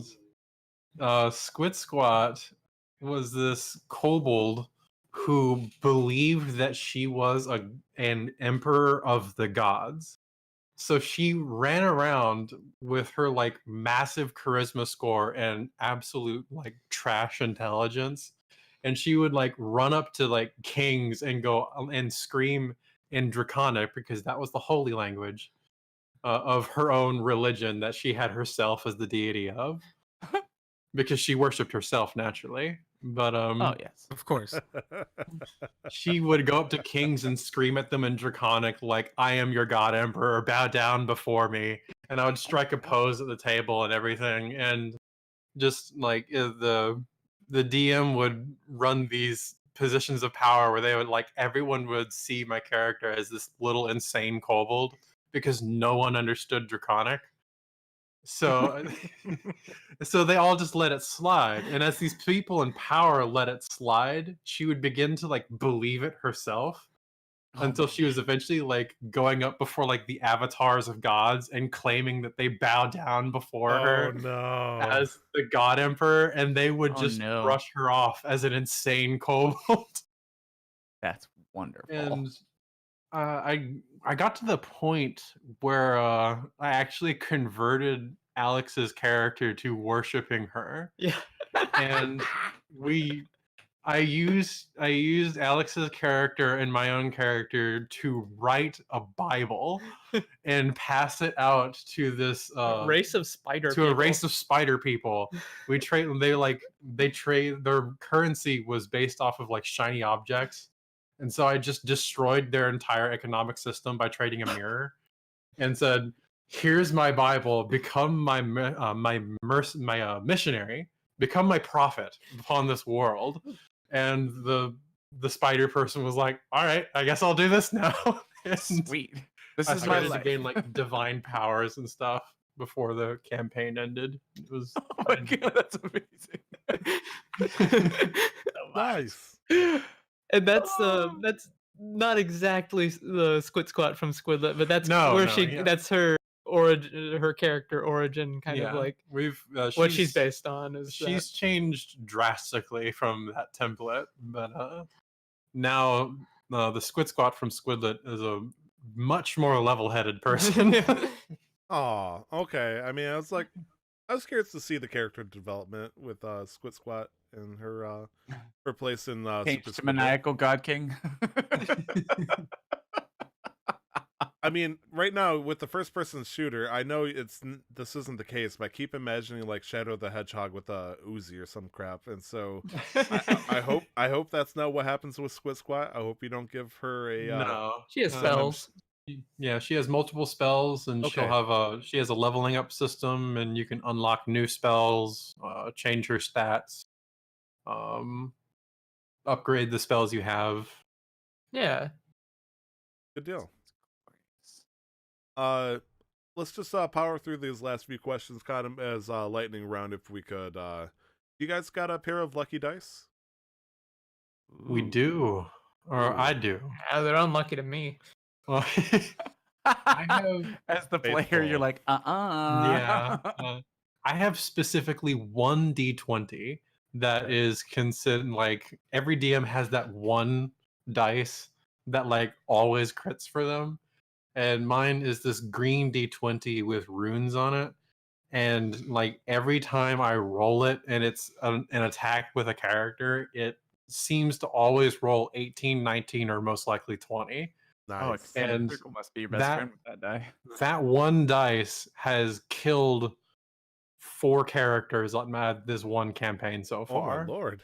So it's like a lot of times I'll forget I'm using it, and then I'll roll like 2 crits in a row, and I'm like, oh crap, I shouldn't use this one, and then I'll just move to a different dice. That's crazy. It's beautiful. Anything? What about you, Alex? Do you have you said the lucky die he has, or sorry, she has is super unlucky for you? That one's killed me before, but I Oh, only have so- one D20, and I don't know if it's lucky or not. Seems to be pretty normal. Okay, fair enough. Do you guys got a favorite game? Ooh, I really Mm. like Kingdom Hearts 2. Like that's by far my favorite. Oh yeah, There's not much that compares to Kingdom Hearts 2 in my mind. one that knows nothing. only gain nothing. Sorry, I love quoting Zemnis from that game. but Yeah. Yeah. he I'd is quite the character. I'd have to say one of my favorite games would honestly have to be the original EverQuest from Ooh, yeah, Yeah, she and I play that a lot. The Rise of Kunark, the Scars of Velius, and in a very unpopular opinion, the Shadows of Lucklin. And the shadows I of what now?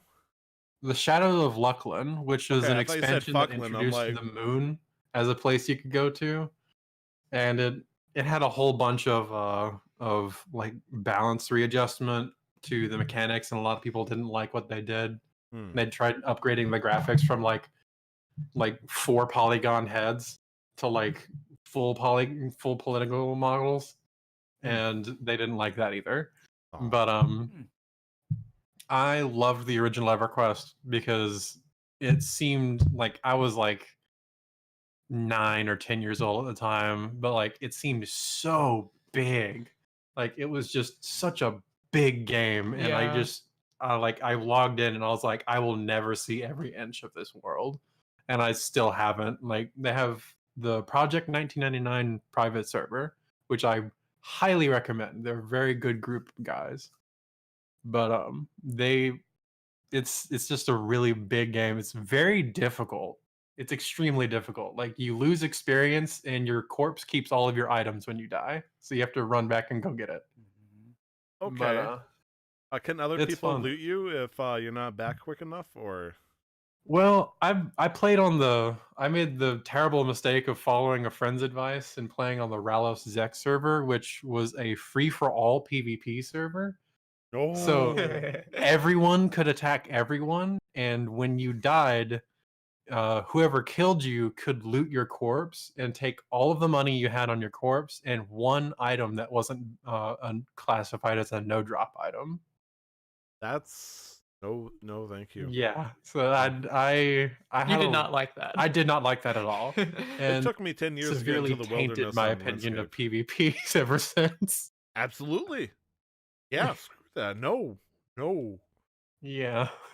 I think that's gonna be it for the main show here. So if you don't mind, is there anything that you'd like to say before we get to the part where we wrap this up in a pretty bow? Thank you for having us. Yeah, it was thank a you lot so of fun. much. Oh, thank It you. was a pleasure. Thank Yeah. you for being here with us. Yeah, I would say it's an honor almost. Aw. Sorry, I'm blushing. Nick, game releases. Yes. Show floor is all yours, buddy. All right. So, coming out starting February 11th, we've got Yakuza 5 on the PS4 from the ever popular Yakuza series. Next up is Daemon X Machina, February 13th, finally making its way to PC after coming out on the Switch last year. Darksiders Genesis, February 14th, Valentine's Day, is getting its release on consoles. And the next few we have up here are also on Valentine's Day, the coming Friday. Darksiders Genesis is a Diablo-looking entry to the Darksiders series made by different developers, but same IP. We've got a game called Dreams coming out for Excited the for this one. PS4. What do you know about this one, Tyler? Absolutely nothing. Nice. Basically, it's to me, all I know it as basically a game maker or like a level maker, essentially, where you get to create your own little worlds. The reason why I'm excited for Dreams is just because during one of the ads for it or trailers, somebody recreated a little level for Dead Space in it, and I don't know what that entails. I don't know like if this is like a Gary's mod for the PlayStation 4 or what, but I hope so because again, trying to keep myself yeah. I don't know what Dreams is, but like the only thing I've seen from it is there's this guy, and I saw a picture of it on Twitter, who remade a traditional like British fry up breakfast, and it looked real. And I was like, I don't know what this is, but I desperately want it. I know, right? It's by the same people that made Little Big Planet, except instead Oh. of making it all cutesy and stuff, you can make a lot of stuff. And yeah, I don't know what can be done yet. I'm very excited for it. Mm-hmm. And the flavor text for it is Dreams is an extraordinary, ever expanding game universe from the award winning Media Molecule. People that made Little Big Planet and Tearaway, where you can discover community made games from around the world and learn to make your own. And so, like, as a person that really enjoyed Little Big Planet back in the day, specifically, I love playing the levels. I love creating levels because you could get so creative with the different things you could do in Little Big Planet, and this looks like a step forward for it. So I'm excited. I'm just super excited for it. It looks cute and it's a good breakaway. Plus, it's on Valentine's Day, so hopefully, Yeah. hopefully a little multiplayer in it. And lastly, Nick, there's one last game for Friday. Yes, we've got a game called Snack World: The Dungeon Crawl Gold, February 14th, also on the Switch. This looks like a roguelike JRPG. And it seems to be the setting of the world uses snack names because you start off in a village called Tutti Frutti, I think. Okay. But yeah, no, it looks like this is the Western release. So this has already made its appearance in Japan last year. So yeah, it's weird because I've never heard of this franchise, but apparently it's like there's a manga, there's an anime, there was a previous game that came out in 2017 for the 3DS. That was also a roguelike RPG. And Dungeon Crawl Gold actually came out in 2018. My bad. In Japan, so we're getting the worldwide release this Valentine's Day. Good deal. And just to clarify a little bit for Yakuza 5, it's probably it's technically Yakuza 5 Kiwami. This game came out already, I believe, on either the PS2 or PS3. This is just the HD remake. Ah, I see. Well, in preparation. Then my mistake. No, I mean, I didn't put it up there. So, whoopsie. But yeah, Yakuza has been making a return to the PlayStation 4. This the fifth one after they basically what happened was they released Yakuza 0 a few years ago. Everybody loved it. Everybody wanted to play Yakuza again. So rather than making them find the PS2 or PS3 version of it, they decided the HD port 1 through 5 over the past couple of years, and Yakuza 6 Song of Life came out, I believe, 2 years ago. So the bit of a dance around, but still pretty good games. So I just wanted to give it a good clarify. And Glenn, with the podcast coming out on Monday, February 10th, we have 3 people to celebrate birthdays with. Oh yay! Mhm. Oh. Oh, you want me to do that? I mean, if you want. Do you want I to would rock, love paper, to scissors it? because, quite honestly, I saw that, and the second game on this list is something that's very near and dear to me. Oh, yeah, I had a Um, hunch. Because you probably saw my face and probably knew exactly why. Right around the time when I started getting into tabletop was when I started playing Champions of Norath, and it came out on the PS2 in 2004. It was a wonderful 16 years multiplayer old. game. I had to have the multi-tap for it because all my friends wanted to play it. If you know what a Absolutely. multi-tap is, Oh yeah. age yourself a little bit. Was it 7? Um, Can you do 7 players or 8 players with multi-tap? It's 4 per multi-tap, so you could do up to 8 players depending on the game you were playing. As opposed to the 2. I didn't know that. Oh man. Yeah, yeah. you could hook up 2 multi-taps, but most games only went up to 4, so there was almost no need. Like I think same with Champions of North, it was up to 4, so you could hook up 2 multi-taps because of the 2 existing ports for that, but Right. Multi-tap but on yeah, the that's PlayStation 1 for CTR. 16th birthday of Champions of Norath. Wow. Happy Sam and I 60th love playing birthday. that. Oh yeah. Great game. And then we have a game that I'm not super familiar with, Loco Roco 2. Oh, yeah. And I assume it's on the list for a reason. Is this dear to one of you guys? Yeah, I like Loco Roco. I played it the was- first one. Yeah, the cute, Yeah. funsy game for the PlayStation Portable. This is the second one, but yeah. Oh, I that's figured what PSP stands for? Are we about to make the joke about PSP, Vita, and Wii U's being imaginary consoles that require loads of consoling to try to get it back? Never heard of them. Yeah, What's that? okay. Nick's a victim here. He has Wii U amnesia. And but that yeah, is it's the 11th birthday of that game. yeah, happy 11th So, birthday to just, Loco Roco too. Yeah. And last but certainly not least, Wario Land 2. Wario Land 2? 1999. Wario Land 2 can officially go to the bars, my friends. Now, is Yeah. that Wario Land 2 on the Virtual Boy or the Wario Land 2 on the Game on the Boy? Game Boy Color. On the Game color, Boy Okay. yeah. Yep. Yeah, but it can go out for drinks. Happy birthday to those games. I wonder if Wario would drink I'm sure he would. Probably. I bet he's a gin person. garlic gin. No, he just seems like from everything I know about Wario, probably just straight up beer. Cheap beer too, though, because he's very greedy. Like, And then really quick Frugal. too, so he Frugal, gets come on. really buzzed really quick. I mean, the dude eats nothing but garlic, so I mean that makes sense. Oh, garlic's so good. And then Waluigi's probably like a barefoot wine or something like that because he's sophisticated. That's sophisticated. I'm sorry. But sometimes times gets tough, so you know, Wario's like, Waluigi, drink the wine out of the box. Francia, all day. All right, Sam, Alex, where can we find you on Twitter? We're We at are- Super Squidlit. Yes.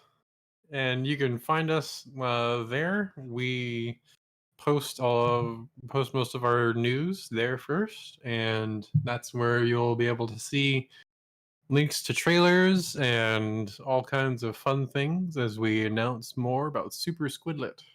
Right. Good deal. And I hope to hear more of the details. And please, if you need any Q&A, we got your back. We love the heck out of the first game. We're excited for the second one. You can find me on Twitter at 2timestyler, all letters, one word. Nick, where can we find you? You can find me on Twitch and Instagram at LR11 or Twitter at LR the11th. Glenn, where can people find you? You can find me on Twitter, Glenn Houston. Glenn with 2 N's. Houston looks like Huston. And on Twitch at Razith, which is, for you two, our guests, that is the name of my first and most beloved D&D character. So, it's my Twitch handle. So, but yeah, that's me. That's nice. Yeah. Awesome. And you can check CMQ Casual Master Quest on Twitter at CMQ Network, or you can email us and give us spam and all that stuff at casualmasterquest@gmail.com. We haven't put it in text anywhere because we know the moment we do that, the spam bots have got us. So casualmasterquest@gmail.com. If voice to text spam bots have caught us, then oof. You can also find us on Facebook and Instagram at Casual Master Quest. Lastly, if you want to check out, all the possible venues that we offer, you can, what's it called? Linktree, Nick, on Twitter? Yeah, we have a link right up on our Twitter profile that'll take you to everywhere we are. Including a Discord, which you're absolutely welcome to. Lastly, we do have a D&D podcast called Casual Quest Masters, where the party just finally got back together because splitting up was an excellent idea. We kissed a stone. We watched a dwarf pile drive 20 feet into the ground and accidentally teleported into Lord Neverember's private guest chambers, which caused an interesting scene. But yeah, I think that's pretty much it, unless anybody else wants to give any last words, plugs, or anything of the likes. No, I think we're good. Awesome. Then that was Sam, that was Alex, that was Nick, that was Glenn, and this was Tyler. Thank you very much for listening to episode 86 of Casual Master Quest, and we'll see you next week. But don't forget to never stop the grind. We'll see you guys next time. Bye. Bye. Bye.